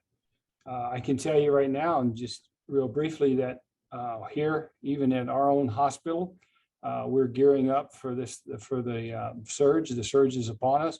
We're opening up additional wards now. We're working on the beds now, getting them ready. We've moved patients around. The Texas Medical Center is already filled up at capacity 1. They've got 2 other capacities, 2 and 3, which means they open up additional capacity. We know how serious this is. We know it's out there. We know that we are suffering from COVID fatigue. We're suffering from people wanting to go out. It's summertime, vacation, etc. And now going back to school, we're really headed for a really, really terrible situation. What we're dealing with right now is a true humanitarian tragedy, something that we all need to be aware of, and we need to get behind helping one another to do the right thing. So all I do is I call on our younger leaders that are with us today and many others to set the example and help lead us into success of getting past this tremendous tragedy that's upon us. Thank you, Dr. Denham. Thank you, Chief. And we'll come back to you at the end. Again, this is going to be an extended program of 2 hours because Delta is so critical. We've got more information coming and also a number of the FAQs. Danny Pelliciccio is a NYU film student. He was associate producer with us as we produced multimedia regarding the MedTech training programs and disseminating it. I think most importantly, he has saved a life from what he learned. Danny, you're our resident expert storyteller. What advice do you have to families to help tell the stories that might move the movable middle towards vaccination or towards safer behaviors and staying out of indoor spaces as we head through this COVID fatigue period? So the best thing I could say is keep it personal. Share your own stories you've had either with COVID or, how the positive reactions to the vaccine. And I think the best way to help move the middle is to keep it personal. As with stories, people are most sympathetic to things that they can relate to. I think just keep it relatable, keep it, similar to yourself. And the powerful emotional stories like what Dr. Mansfield shared is probably way more important than a bunch of PowerPoint slides once we know the data. Isn't that true? It's the emotion that moves us to make a change. Yes, I wholeheartedly agree with that. Well, thanks for continuing to help us and for being one of our leaders of our program regarding the conversation, the vaccination conversation. It's been terrific having you there. Nick Scheel is, I always tell Nick that I want to grow up to be Nick. He just graduated from the University of California, Santa Barbara. He is a salvage diver, a rescue diver. He is a lifeguard. And he'll be a ski patrol this winter before he starts whatever graduate school he decides to tackle. He's an EMT who understands this first line issue and has ridden the ambulances and been right there to save lives. Nick, your advice and your reaction to what you heard today. Yeah, my advice to everyone is to try to move that movable middle into the zone of getting vaccinated. I have a lot of colleagues and friends who have been on the fence, who are still on the fence, and I try to do my part to move people towards the vaccine. Dr. Mansfield's story today really resonated with me as something that I think we can all do moving forward to help convince or shift some of our peers and colleagues towards getting the vaccine. And that's sort of looking at people as peers, as friends, as much as we do as a medical professional, a patient to professional relationship, being able to level with the people that we are around, whether they are a patient or a friend or a colleague, and explaining to them personal stories, personal anecdotes, as well as the facts to help them feel comfortable with the decision to move towards getting vaccinated. Because for a lot of people, I think the uncertainty of the virus, as well as the rapidly evolving situation, can be really daunting, scary. And I think while the facts are extremely important and allow people to make very informed decisions, I think the personal stories, anecdotes, and that peer-to-peer relationship, that friendship helps move people towards becoming vaccinated, which, as we can hear today, is extremely important to keeping ourselves safe, the people around us safe, So that's my advice to everyone here.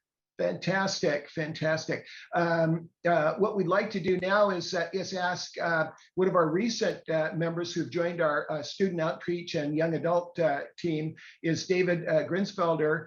David comes to us, he's a graduate, he's a young adult who is in this vital group that are graduates of college and out in the workplace. He graduated from Berkeley and currently works in business affairs, the business affairs department of Amazon Studios. He studied political science and journalism, has real compassion for these COVID related projects, is also a waterman out here on the West Coast. David, your take on what you've heard to date before we head into one more session with Dr. Peabody. Yeah, absolutely. Thank you so much, Dr. Denham, for having me and for the rest of the panelists. You just used the word that was coming to mind repeatedly for me, and that was compassion. I think there is fatigue related to COVID. I think there's also fatigue related to having conversations about COVID, and people are tired of being preached at or being talked to excessively. And I've found that it's something I'm guilty of when I'm engaging in conversation with people who are hesitant or who are, anti-vaccine. And I think it's really important to remember that the compassion, the place you speak from has to be a place of compassion. And that goes a long way with helping people feel like they're being talked to, not being talked at. So I guess that I would reiterate a little bit of what Nick just said and continue to have conversations in a way that doesn't feel accusatory or doesn't feel like you're short-tempered with people. Fantastic, absolutely. And thank you for joining us to work with a terrific group that are sharing the vaccination conversation with high school students. And as we head towards what are likely to be many more mandates, it will help people, I think, the movable middle. And we don't want to poke people in the eye that are adamant about not being vaccinated, but it's really the group that are afraid and worried that I think we can help. I'm going to come back to Jamie Aristorza as a reactor at the end. We've recorded him. What I wanted to do now is set up Dr. Peabody. And again, we're going longer than we usually do our 90-minute programs because of Delta.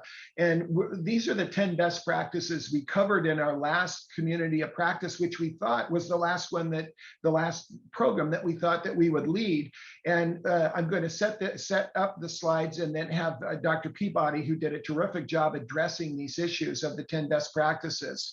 Dr. Peabody is Associate Professor of Emergency Medicine at UCSF. UCSF, for those of you in healthcare, is ranked number 9 in the U.S. News and World Report. Congratulations to Chief Adcox and Dr. Boats, number 1 cancer center, and our team from Mayo, number 1 general hospital in the United States at Rochester. So Toff Peabody has been a colleague. We've worked together since I met him at Harvard. He came up to me when I was giving a talk for David Gergen, who is at the Kennedy School, and Toff was a third-year medical student, came up to me and said, I'd really like to work in this area of patient safety. And we've been working very closely and got him involved with the WHO. He's now leading the director of the Innovation Center at UCSF in San Francisco. And he's going to address these 10 best practices. We've talked a lot about vaccines. What about coming home safe? How does the Delta virus impact now the balance between washing surfaces versus masking versus being indoors? How does Delta change what we're focused on? We did, and each one of these are programs that we've already done. You can go back to our website and watch the individual programs. But when we entitled one on keeping the family safe, we talked about what is your risk of your family inside the 4 walls of your facility, and then what is the risk outside, whether they're roommates or your family members.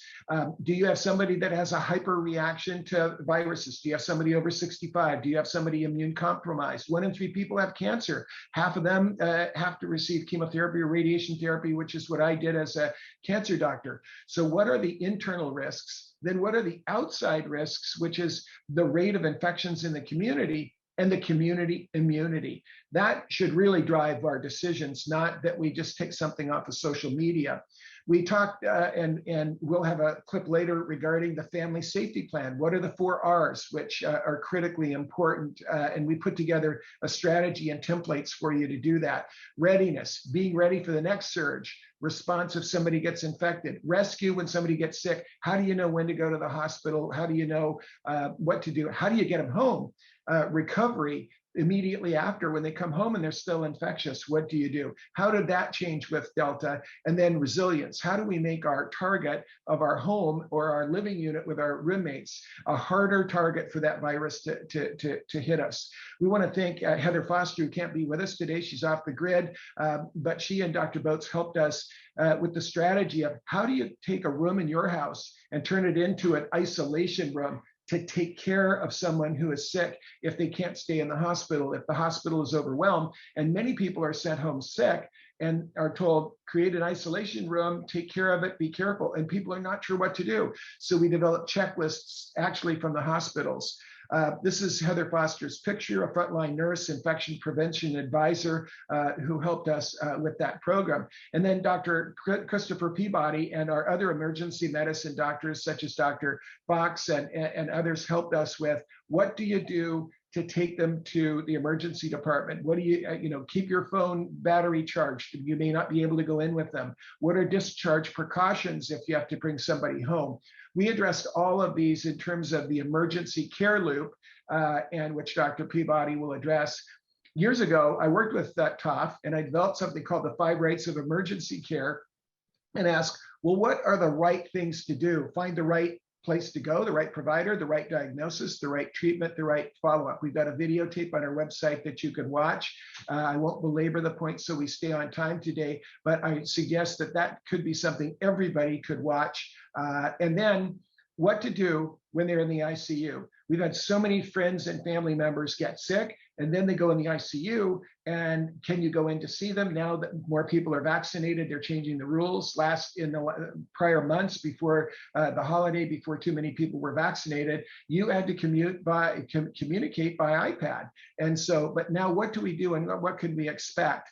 And then long haulers. We had an entire 90-minute program on long haul disease and had a wonderful physician who is an emergency preparedness physician at MD Anderson on behalf of the #1 cancer center in the world, who actually got long haul disease and explained what it's like. And again, as Chief Adcock said, left of boom is like where the red mark is there. That's where a bad thing happens. And it came from the military when IEDs were blowing up. And how can you get upstream to prevent that? So we're going to now have Dr. Peabody address these issues rapidly. How does Delta, now that we know a lot about Delta, now how do we get really practical on these? And again, that's why we have an extended program today, and I appreciate everybody's attention. So Todd, how seriously should we consider the Delta variant in light of its contagiousness and its likelihood of more lethal impact and impact on children? Well, Chuck, I can speak from 2 ways. One is that the CDC director herself has said this is one of the most contagious respiratory viruses she's ever seen or heard about. And then I can speak from my own perspective, which is as an emergency physician in the Safety Net Hospital in San Francisco. And we had seen a really big decrease in COVID in early June. And I've seen a major uptick in COVID. It's like I'm having deja vu. We're now having to go back to all of our normal protocols for COVID. And it's really taken a lot for us to re-gear up, we think, for another surge given the Delta variant. So Toph, one of our first Survive and Thrive Guide programs was to address the hot zone, warm zone, and safe zone, and put a lot of emphasis on high contact surfaces and decontamination. How has that changed now with Delta, and what are your recommendations to families? Chuck, I think early on, we spent a lot of time thinking about contact surfaces. And we were bleaching everything. And then we found out that actually COVID is more transmissible through the respiratory tract, right? And it was airborne. And Delta is actually even more contagious than the first strain of COVID that we were talking about. So it's actually prudent to revisit like how you're actually thinking about those 3 zones that you mentioned. And so for me, the hot zone is the hospital. And so I still go to the hospital. I change out of all my clothes. I still wear an N95 mask. I put another mask over it, and I have a face shield. I never take anything that I've worn home. And so my warm zone is basically the car. I get home and I'm immediately in my cool zone, and I change out of my clothes immediately, put them in the laundry, and take a shower and decontaminate. I would say personally, we've had a less emphasis in my household on surfaces than we did initially. And I think people need to look at their individual plan, consider that Delta variant is much more contagious than the previous COVID strain, and plan accordingly. So our second Survive and Thrive guide was entitled Keeping Our Kids Safe, but we actually talked about our families and looking at the internal threats and vulnerabilities and our external threats and vulnerabilities to decide how we're going to behave and design our family plan. That framework has held up pretty well. How would you apply it to Delta? Well, Chuck, I think the framework is actually still right on. It's one of those things that we have to keep constantly revisiting. But I would say the game changer here is vaccines. Since you've started your programs, we've implemented vaccination, and the vaccines are actually holding up quite well against Delta, in that they prevent hospitalization and decrease your chance of actually dying from COVID. And so that's holding up with Delta. And I think I would plan my internal and external kind of plan based on my vulnerabilities. I have 2 small children. So we are definitely with Delta becoming a lot more cautious. We're masking in public. But I'm also in a pretty low, I'm in a high vaccinated area that has a pretty low amount of positive tests at the moment. And so if I would lived in another part of the country that had a low vaccinated area, I would actually be a lot more cautious. I'd probably almost be to the point of lockdown, especially if I was in a state like Missouri right now, which has no ICU capacity at the moment because of the Delta variant. We had a series of Survive and Thrive guide programs on building your family safety plan based on the 5 R's, which were readiness, response, rescue, recovery, and resilience. And by applying those, we were able to help people design a plan going forward. They were also the factors that we looked at with our research of more than 1,000 family responses. It looks like the 5 R's now applied to Delta really makes sense. How would you apply readiness to the issue of Delta? So Toph, we put together a series of Survive and Thrive guides framing how a family could put together a family safety plan of readiness, response, rescue, recovery, and resilience. That framework looks like something we really need to implement for Delta. Is that a fair statement? Chuck, it's more than fair. It's something that we need to be aware that it's time to double down. It's time to really dig deep and redouble our efforts on fighting COVID. The Delta variant is much more contagious. It is much more infectious. You have to have a much less exposure time to anyone that's infected with Delta. And this is very, very serious. And trust me, I know. I go to the ER and work there with my colleagues day after day, and we're tired of COVID, Chuck. We're tired of it. And it's one of those things where we have to dig deep. We have to dig deep, and we're not throwing out what works. And your framework works. And so I would definitely double down on the 5 R's, revisit it, and be aware that the Delta variant is that much more contagious. One quick question on readiness as it applies to vaccination. There are many people out there that have been have bought into misinformation, and it's very clear that those who have had COVID or thought they had COVID really need to be vaccinated. Is that a fair statement, and is there solid evidence to support that? Chuck, there's very solid evidence. You have to prime your immune system. The vaccines work. If you've had COVID, you still need the vaccine. Great. And the fact that vaccinated people, as we look at our plan and go forward, that whether you're vaccinated or not, I can tell you with my family, we're masking up. If we have to go indoors, I've got a very vulnerable family member to have hyperimmune response to virus. My son's been hospitalized twice with that. So we are as vigilant or more vigilant than we have been in using masks. And the focus we've had is on fit, filtration, and finish. Make sure good fit, make sure a really good filtration, and double mask if we can or need to. And then finish is to be able to take care of the mask after and not contaminate yourself. Is that a fair framework? Oh, that's an excellent framework, and I would say you're in the top 1% of people that are doing this, Chuck, and it's something that we're implementing in our family again. We took the CDC guidelines seriously, especially in our community that hadn't really had many hospitalizations in COVID in early June. And we started going out on our walks without a mask. But I will tell you, I have never stopped masking indoors just because of my own personal comfort level. Now I think it's imperative that the entire community starts wearing masks again, especially indoors, because of this Delta variant. One area where you've been just such a fabulous contributor is on the issue of emergency and emergency rescue, and the R, which is rescue. Is there anything you would add to the 5 rights of emergency care that we have developed and that we are playing for this audience? Is there anything that you would add to those 5 rights? So I think with COVID, we've definitely learned a lot. One is that initially was our visitor policy, and most hospitals around the country had actually shut down the emergency departments for visitors. We've now since opened that up, and I know hospitals are kind of revisiting that now that with the Delta variant.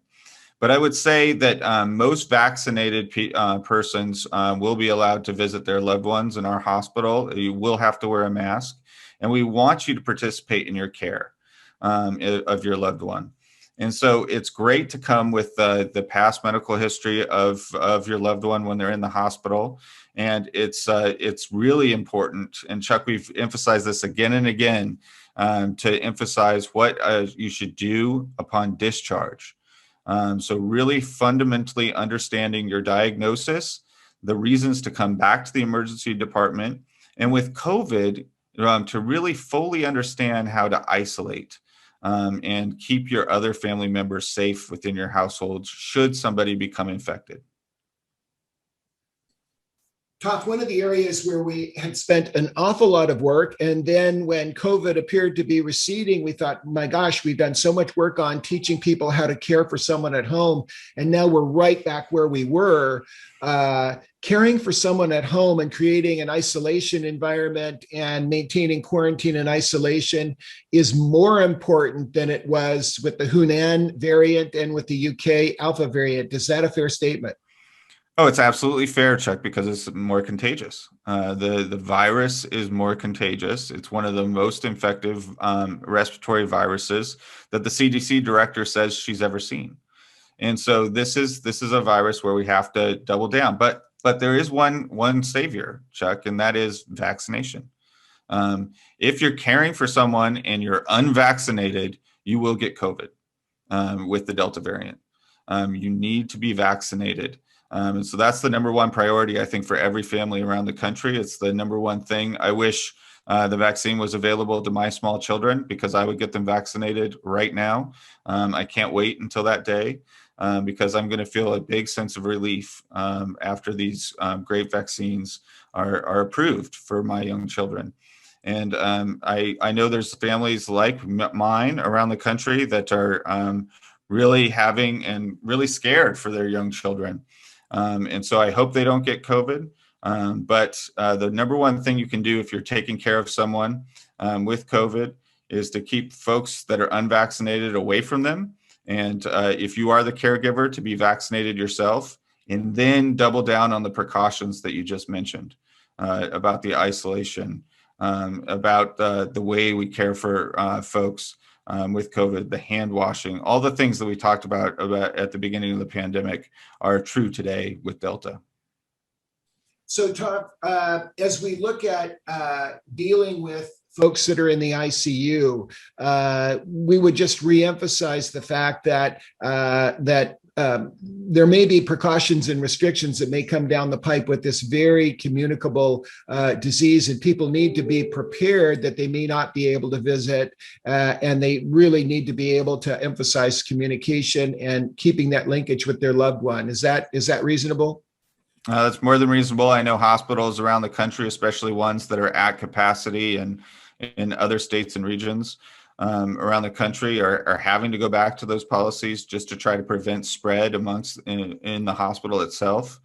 And so hospitals have gotten better at being able to facilitate this communication. But if I'm at a hospital where the ICU has no other beds left and the ER is spilling out into the street and they're setting up tents, it's going to be hard to communicate with folks because the staff at the hospital is doing their best just to keep patients alive.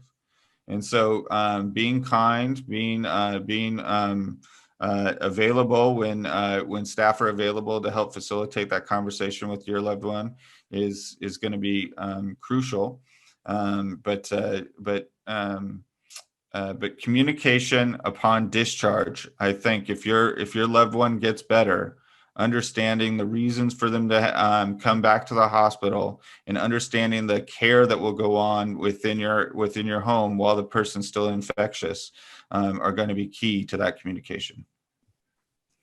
So, Toph, we've done a whole program on long haulers, and now we have the Delta virus, and we don't have enough data yet to really support how many people get these long-term conditions, but we know it's a very, very big group and much bigger than we probably thought. What's your advice to those who think that they may not have the risk for that and may not get vaccinated or may not take the care necessary to prevent getting COVID because they're young and they think, well, I might just get mild disease?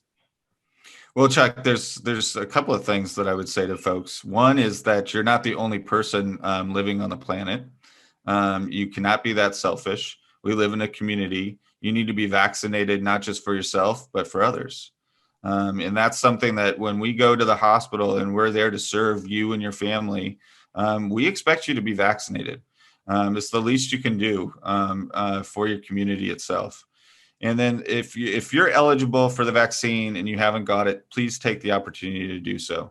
I couldn't say that more forcefully. And in fact, you can see the frustration on folks' faces when unvaccinated people are coming in to the hospital with COVID and with severe COVID symptoms. Now, as far as long haul COVID, there's still a lot of research that needs to be done to fully understand this element of long haul COVID, but it can affect young people. Just like the acute symptoms of COVID can. I will never forget the 35-year-old patient that I took care of early in the pandemic who ended up passing away from COVID. The person had 3 children at home. Was the only breadwinner in the household. And this is devastating. And, COVID can be won through vaccination and through taking the proper procedures that we've talked about many times on your program, Chuck. And so I would say that applies to long COVID especially. Please get vaccinated. Please realize that COVID and Delta variant and long COVID symptoms could happen to you and to your loved ones. Great. Toph, have you seen many cases of long COVID in the emergency department? Chuck, this is not a diagnosis I feel comfortable making yet because of the evidence. And I treat acute unscheduled emergencies, and a lot of long COVID symptoms are being dealt with by my primary care colleagues. And so I don't engage too much on the illness yet, except through listening to programs like yours and trying to learn as much as possible about it. So Toph, as we look at the 3 big opportunities we have the opportunities to save lives right now. and that is through vaccination and through managing people that are at risk and properly caring for them. There's on the reopening bridge, which it looks like we've got one step forward, 2 steps back with Delta, and we're going to be on that bridge. But there's also the life-saving things we can do as bystanders, as good Samaritans. And I know you believe that it's important that bystanders learn rescue skills, and we really can help rescue our family and friends by maintaining really good principles of PPE and distance and knowing what to do if you've got to get somebody to the emergency department. Any comments there? No, I think that you've hit it on the head, Chuck. We are a community. We do live in the same general areas as others for the most part, and so masking, vaccination, doubling down on kind of your procedures for ensuring that you don't bring COVID home to your family are all things that my family's talking about right now. And we are trying to be good bystanders and good community members as we move forward with Delta. And I will tell you, Chuck, Delta is no joke. This is one thing that it is much more infectious. It is something that if you do come in contact with someone that does have COVID, you're much more likely to contract it, much more so than the first strain of the virus that we saw. And so I would say having good bystander ability through masking, through hand washing, through decreasing your chance of spreading the illness, but most of all through vaccination, I think is imperative for all members of our community that are eligible. Toph, is it reasonable to say that because we all will have these variants hitting, that we probably won't all be vaccinated, that we will have to create our own new normal depending on our community, and we should probably expect that there are going to be surges over the years to come, and that we're going to have to become experts on our own threats, vulnerabilities, and risks in our own community, but that we can have a really vibrant and great new normal if we take them seriously? Yeah, Chuck, I think this is a great point. I think we need to show humility to this virus. This is something that we haven't seen before, and we need to be really aware of data. We need to look at the data and just say, oh, wow, Delta variant looks way more infectious than previous. I can see that the hospitalizations are going up in my community. I can tell that a certain percentage of the folks in my community are vaccinated. Here's what I need to do for my family. I definitely think that's the approach that we're taking here in San Francisco. I know it's the approach you and your family have been taking, Chuck. And I would recommend it to following the program steps that you've laid out so clearly to every family that's here watching, and even to those who aren't. If you can get vaccinated, that's the number one thing that you can do to help protect your own family and your community.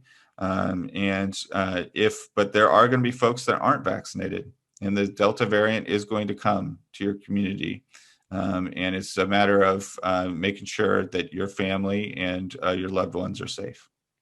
Some people believe that or have been told that the vaccines contain fetal tissue, and for religious reasons, they want to avoid vaccination. What's the truth? Full stop. The vaccines do not contain fetal tissue, Chuck. This is not an issue. What about the risk for blood clots from the vaccines? It's reported to be very rare. However, it's blown up in the press. Yeah, I would say, Chuck, that this is one of the safest vaccines that we've rolled out. It's, we vaccinate. We have lots of different vaccines. This is one of the safer of all that battery of vaccination that most folks have gotten.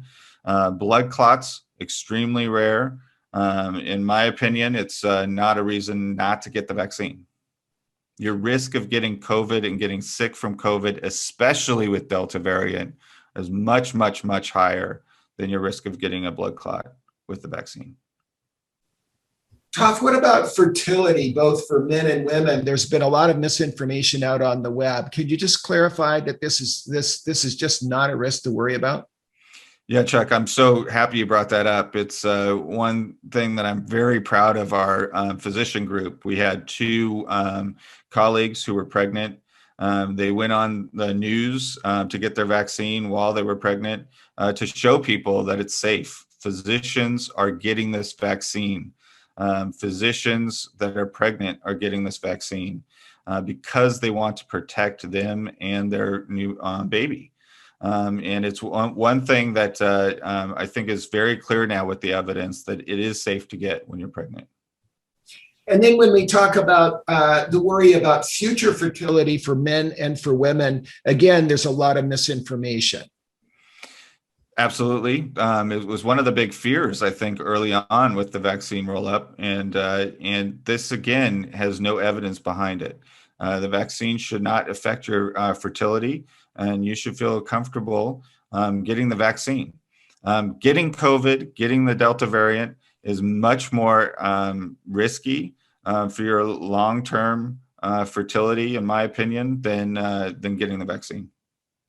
So, Top, one of the issues that is really critical are breakthrough infections. And people don't realize that even the mild COVID that you might get after you're vaccinated can be a really bad flu. It could be like food poisoning. It can wipe you out for a whole week and also put you at risk for long COVID. Are these fair statements? And is this why people that are vaccinated shouldn't say, oh, I'm going to throw away the mask and not worry about things to go back to the way it was before? Yeah, there's two reasons why vaccinated patients should still wear masks. One is that through these breakthrough cases and their individual risk of getting long COVID or just having the acute symptoms of COVID, even if you're vaccinated and your risk of hospitalization and death are much lower, getting COVID is no walk in the park, Chuck. And number two is that you don't want to be the person that transmits COVID to you and to others. In your community and to your loved ones. And getting a breakthrough case of COVID when you're vaccinated, you are able to transmit, especially with the Delta variant, which is much more contagious. And so as the evidence pours in and we see more and more breakthrough cases with Delta, we're going to see more vaccinated persons spreading it because they're not taking the proper precautions when they're indoors. And that is, if you're vaccinated, be a good community member and continue to mask while you're indoors for the foreseeable future during this Delta surge. Doc, you've been so helpful. We really believe CDC is doing the best job it possibly can. And we like to say that they tell us the what, and we try to turn that into the how, or turn the science into safety. Thank you so much for your help there. One of the questions that people have and we try to simplify it, is to say, if you've been vaccinated, the three questions are, can I get it? Can I spread it? And can I get sick? It's yes, yes, and yes. Is that a fair statement? It is yes, yes, and yes. It's way less likely, and way less likely, but you're absolutely right, especially with Delta. It is yes, yes, and yes. One of the things that we're seeing is an amazing number of people that might get their first vaccination shot, but not get their second. And now with Delta, tell us what that enormous risk is of not getting that second shot. Well, it's interesting, Chuck, because if you would have asked me this question about a month or two ago, we saw great, that the first shot gave great protection. But the second shot really gives the protection against Delta variant. And Delta variant is becoming the prominent variant in the United States. It's something that is coming to your community if it's not already there. And it's so that second shot becomes much more important. It really primes the immune system in the way the shots were designed and tested. The second shot is extremely important for Delta variant, and we can't stress that enough. So if you've gotten complacent, said, I got the first one, I'm pretty well protected. That was true maybe a couple months ago. With Delta variant, you're at high risk of getting hospitalized and dying of COVID again if you haven't had the two shots. And more to come, I think, Chuck. And I know your program is going to be right on top of it on whether or not we're going to need a booster shot with Delta variant too. And I'm looking at that very closely for my own family because you can see how infectious Delta actually is. And so if you haven't had that chance to go get your second shot, now's your shot. now's your chance. You know, I would hate to say stop listening to your program, Chuck, but it's time to go now and make that appointment now to get that second shot if you haven't been able to.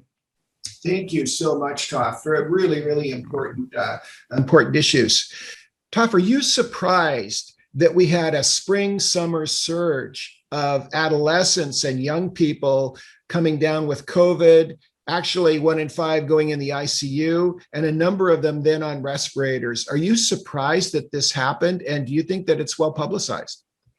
Well, it's not well publicized, and I can't say that I'm completely surprised, because you just have to look at the vaccination numbers and who got the vaccines. Vaccines work, Chuck, and especially these vaccines. It's been amazing to see how they withstood the test of this rapid rollout. You just look at the vaccine numbers, and you saw that adolescents who were eligible and young folks weren't getting them. And so, of course, they're at a higher risk, and they're also, having more risky behavior, being in much more close contact, not masking when they're indoors. They've been on lockdown for a year and want to see their friends, and I totally get that. But young people have the higher risk behavior and are less likely to be vaccinated. And those are the two reasons why we're seeing this. And so, unfortunately, I think it was a bit predictable of what was going to happen.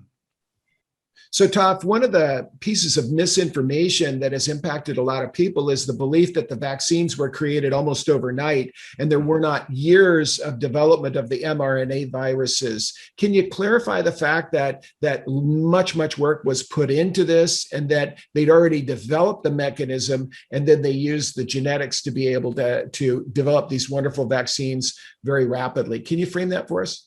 Yeah, Chuck, there was a decade or more of research that went in with the first SARS scare, the first coronavirus scares. And so the mRNA vaccines basically just had to have the right protein genetic code dropped in. The research had already been done. And then came the testing. And you have to remember that this wasn't a rush testing. They were just able to enroll much more people much more rapidly because of the severity of the pandemic. And so you got to the right number a lot faster because people were more willing to participate, and there were more resources put into these trials for the vaccine than any other vaccine in history. And that's why you were able to see such a rapid rollout. And it's actually, frankly, quite amazing. And then you look at the post hoc analysis of the safety profile of these vaccines, Chuck. And we've had hundreds of millions of shots in arms, and you see such few side effects. I will tell you that getting COVID, the risk of getting COVID with Delta variant being so high, and your risk of your long COVID symptoms are reasons to get the vaccine now if you've been hesitant because you thought the rollout was too fast. And I can understand being skeptical of this day and age. There's lots of misinformation out there. But what I can tell you is that this was a meticulous process done over decades when folks and scientists were ready for the challenge, and they rose to it, frankly. And it's been incredible to watch. Toff, there's a lot of news about mandates for vaccination and the required that employers and that organizations, now even the federal government in areas like the VA hospitals are requiring it. Isn't this just a natural process in public health? You've got a master's in public health. We met at Harvard together. Isn't this just a natural phenomenon to require a life-saving preventative measure for public health? It's a fundamental thing. It's nothing new, is it? No, Chuck, this goes back exactly to the 1950s when vaccines first started rolling out and they were mandated. You're mandated to have vaccines to go to public schools. Vaccines are a way so that we can survive as a community. And it protects you, your family member, and those around you to have vaccines. And so if we want to get back to work, if we want to get back to normal, if we want to participate within our communities in the way we were before the pandemic, then vaccines need to be required, and they need to be required, especially in healthcare settings. They need to be required, especially in schools. They need to be required especially in places that people congregate. And so it's not surprising, and it's definitely a very well-trodden public health measure to require vaccines that are proven to work, especially against something like the Delta variant, which is so contagious. So Toph, what are your thoughts and what are your message to our Eagle Squadron and the communities that have stepped up to put rescue stations at the beaches? Chuck, I couldn't be more proud of the Eagle Squadron. It's especially Charlie. I remember meeting him when he was, almost barely able to walk. And look at him now. He's a very accomplished surfer and soon to be Eagle Scout. And this project, I think, is going to save lives. And it's something that is going to be indelible to your community and to the community that visits the beach, and hopefully, hopefully it's never needed, but when it is, it's going to be there, and it's going to be really well. I can't say enough about the signage and the way it looks, and all the stop the bleed kits and the AED and the bag valve mask. It's one of the more advanced stations that I've ever seen. So really, truly, congratulations. You guys have done an amazing job, and thank you for the service to your community. Thank you for your advice as an emergency medicine doctor and someone so committed to rescuing others and care for others. You've been a wonderful champion of the MedTech program, and we just really appreciate it. Thanks, Chuck. Jamie, as an incoming medical student and someone with an undergraduate degree in science, having had a lot of study in science, what's your message to young people about the seriousness of the Delta variant? So I would say that Delta is extremely serious. Not only are we seeing an increase of people in my age in the ICUs, but we also know that it's much more virulent and it's much more contagious just to the general public. And so unless we want to go back to where we were last January, which is what I know nobody wants, we should really be thinking about everybody getting vaccinated as soon as possible, as well as keeping up our safe practices to keep this variant at bay as much as possible. Jamie, we know that the secondary infection rate in homes, through our research of over 1,000 family transmissions and what's in the literature, that people are getting this disease at home. Our essential workers are getting it at home, and our secondary infection rate is over 50% even before Delta. What are your thoughts about preventing secondary infection in the home? Well, we know from our research that breaking family transmission chains is one of the most critical pieces to beating and overcoming this pandemic. And since 50% of infections occur, or secondary infections that occur within the home, that number was taken back with the original coronavirus, which is much less contagious than the current Delta variant. So that 50% is really a lower bound number. And it might be much, much higher for the Delta variant. So especially at home and in your own family transmission chain, it's really, really important to be adhering to safe practices for Delta. Jamie, we know that the viral load in people that have Delta could be 1,000 times greater, and that the asymptomatic period of 2 days when someone doesn't even know that they have the infection, may never even develop symptoms, could be a highly contagious period. What's your message to young people who are really in the super spreader group? Know the risks. It's really important to realize that asymptomatic spread is a major route of transmission for this disease. So we really need to make sure that you're being safe at all times, because you never know when you could be exposed or when you potentially could be exposing people to the Delta variant. And we all want so desperately to keep this under control. Jamie, you have been able to be admitted to medical school based on your academic strength. What could be the impact of having long haul COVID and developing brain fog at your point in your career as you are trying to learn so much to become a good doctor and a good specialist?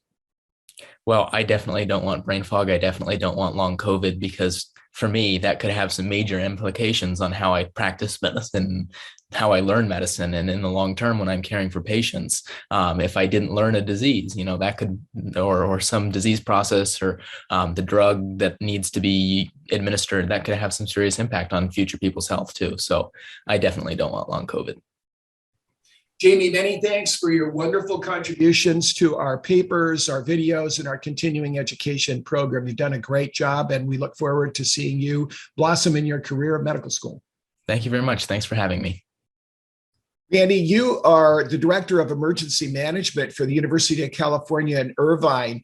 We've been using the metaphor that the prior surges have been like a Category 3 hurricane striking the coast, and this Delta is now a Category 5. Is that a reasonable approach? And what's your message to frontline law enforcement, first responders, and those that are essential workers?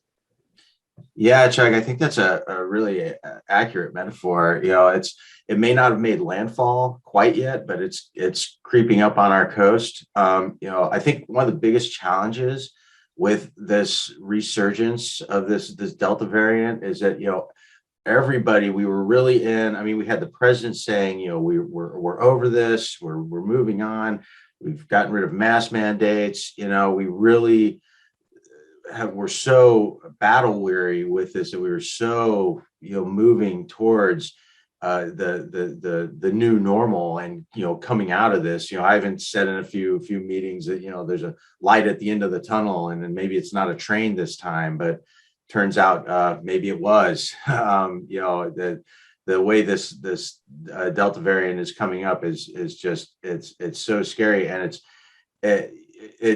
it requires this total reversal of course that the country was going into, which it's like turning around an aircraft carrier, because so many people were just so out of it, and ready to move on and get back to normal life. So it's an incredible challenge.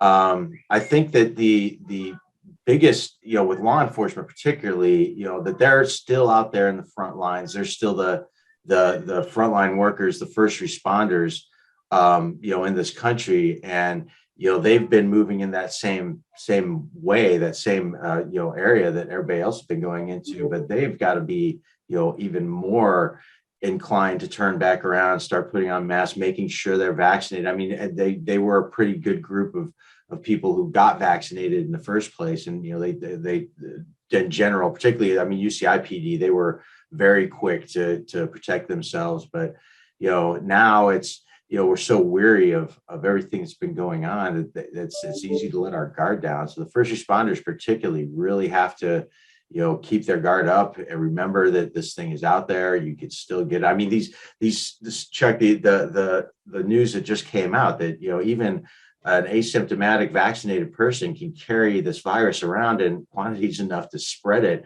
to other people. And they're the ones that are dealing with these people every day. So, law enforcement just really needs to buckle down, go back to the safety measures. It's hard to revert back to those safety measures, but those safety measures were effective. That's the biggest message, that it's, masks, we're sick of them. We're sick of the news of, being pushed on with the vaccine, but those things were effective. And if we're going to get out of this Delta variant, those are the things we have to revert to. Well, thank you so much, Randy. And also, you are a leader that influences youth. You are not only a director of emergency preparedness, but you're also a scout leader and have great influence over our young. As we look at this continuum of our public safety net, the very first responders are our families, our kids, our teenagers, our college students, our young adults, in addition to our adults that really are the very first responders. And then we have police, and we have we have fire department, and we have EMS, and then we have our emergency departments. And we've had a wonderful program led by our emergency medicine doctors. But now, as we talk about the message to our youth, can you share what your message is to our young people regarding the Delta virus and likely more surges that are on the way? Well, I think it's largely the same message, just slightly tempered, but it's that, reinforcing that wearing masks, distancing, washing your hands, doing all those things that were, we were sort of have been forced on us for the last year. Those have to continue if we're going to, get out of this Delta variant. I mean, making him understand the science in a way that they can understand, which is, if we're going to get out of COVID's never going to go away. We just have to accept that, but we can reduce it.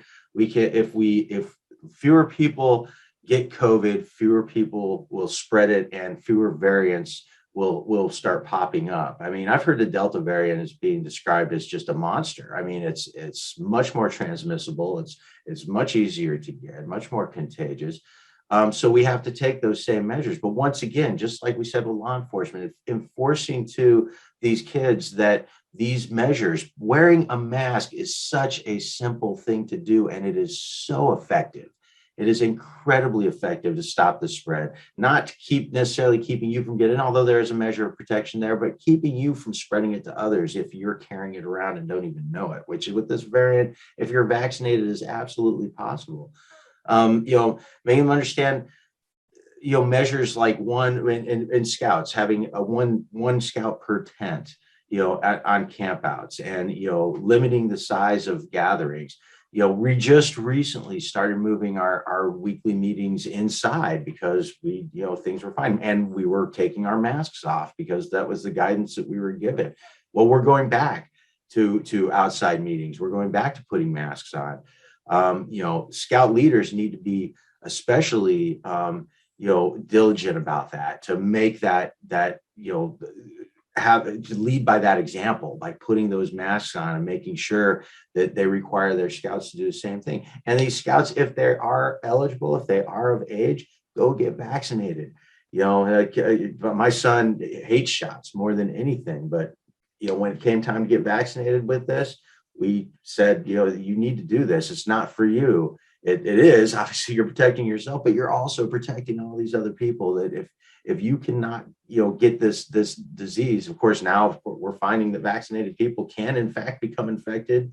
Maybe they won't get asymptomatic, but they'll carry it in their nose and throat, and they can easily spread it to other people. So, while we are protecting ourselves with the vaccine, we have to make sure that the truth about it, the science behind it, not the rhetoric, not the politics, but the science and the truth behind it are understood by these kids, and that there are very simple things we can do. We just need to keep doing them. Yeah, we're exhausted by COVID. The whole world is exhausted by COVID, but we just have to keep moving through. We have to keep doing what we have to do to keep ourselves and everybody safe. And we just have to keep re-emphasizing that message. And if we do, I think that these kids will make us proud with, this is something they're going to inherit and they're going to have to manage.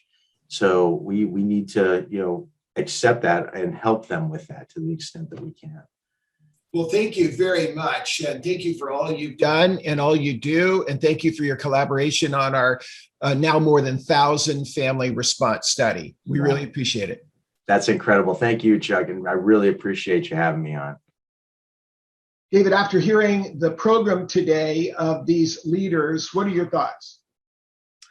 Well, the first thing that I really want to mention is that it's very comforting and also empowering to have heard from some leaders who are really reputable, some of the leading experts in the entire nation. There's so much misinformation going on with COVID right now that I can really say it's refreshing to have some opinions from people that I feel I can really trust. And the information that they provided, I can take back to my friends and family and can actually start to make a contributable difference in this fight. Do you think there's significant misinformation in your age group? Absolutely. I think we're living in an era where objective truth is very hard to come by. And I've had conversations with a lot of my friends where it's impossible to come to any kind of resolution because we're operating off of completely different sets of facts. So to be able to have this and the information that was provided in the seminar will be really helpful in having those conversations be more productive. Well, thank you for your contributions and partnering. Oh, thank you so much for having me, Doctor. So Jennifer Dingman, we always have you close, the Voice of the Patient, close our programs. We'd love to have your reaction to what you've heard today and give us our closing comments. Oh, thank you so much, Dr. Denham. What a great program we had today. I learned so much. I'd like to thank each and every one of our speakers individually for their hard work and all of the wisdom and knowledge that they've given to the audience today. Dr. Bardo Owens, I am so glad that you talked about what you did. I'm very, very concerned with children going back to school with this COVID going around with these new variants. And what you have educated us with today is really, really important. Dr. Fox, I'm very thankful for your presentation with regard to the Delta variant. I learned so much that I didn't know. And lastly, Dr. Peabody, thank you so much for putting all of the pieces together and showing us just how important everything is that we've been doing. It really made me feel great to be a part of this wonderful program. I wish to thank all of the other speakers and everyone in the audience. Again, I encourage you to please share the recordings of all of these webinars with your friends, family members, neighbors, and colleagues. And we'll see you next time, and God bless everyone. Back to you, Dr. Denham. Thank you, Jennifer, and thank you for your tireless work in patient safety and quality and all that you've done and continue to do. And that concludes our webinar for today. We'll see you next month.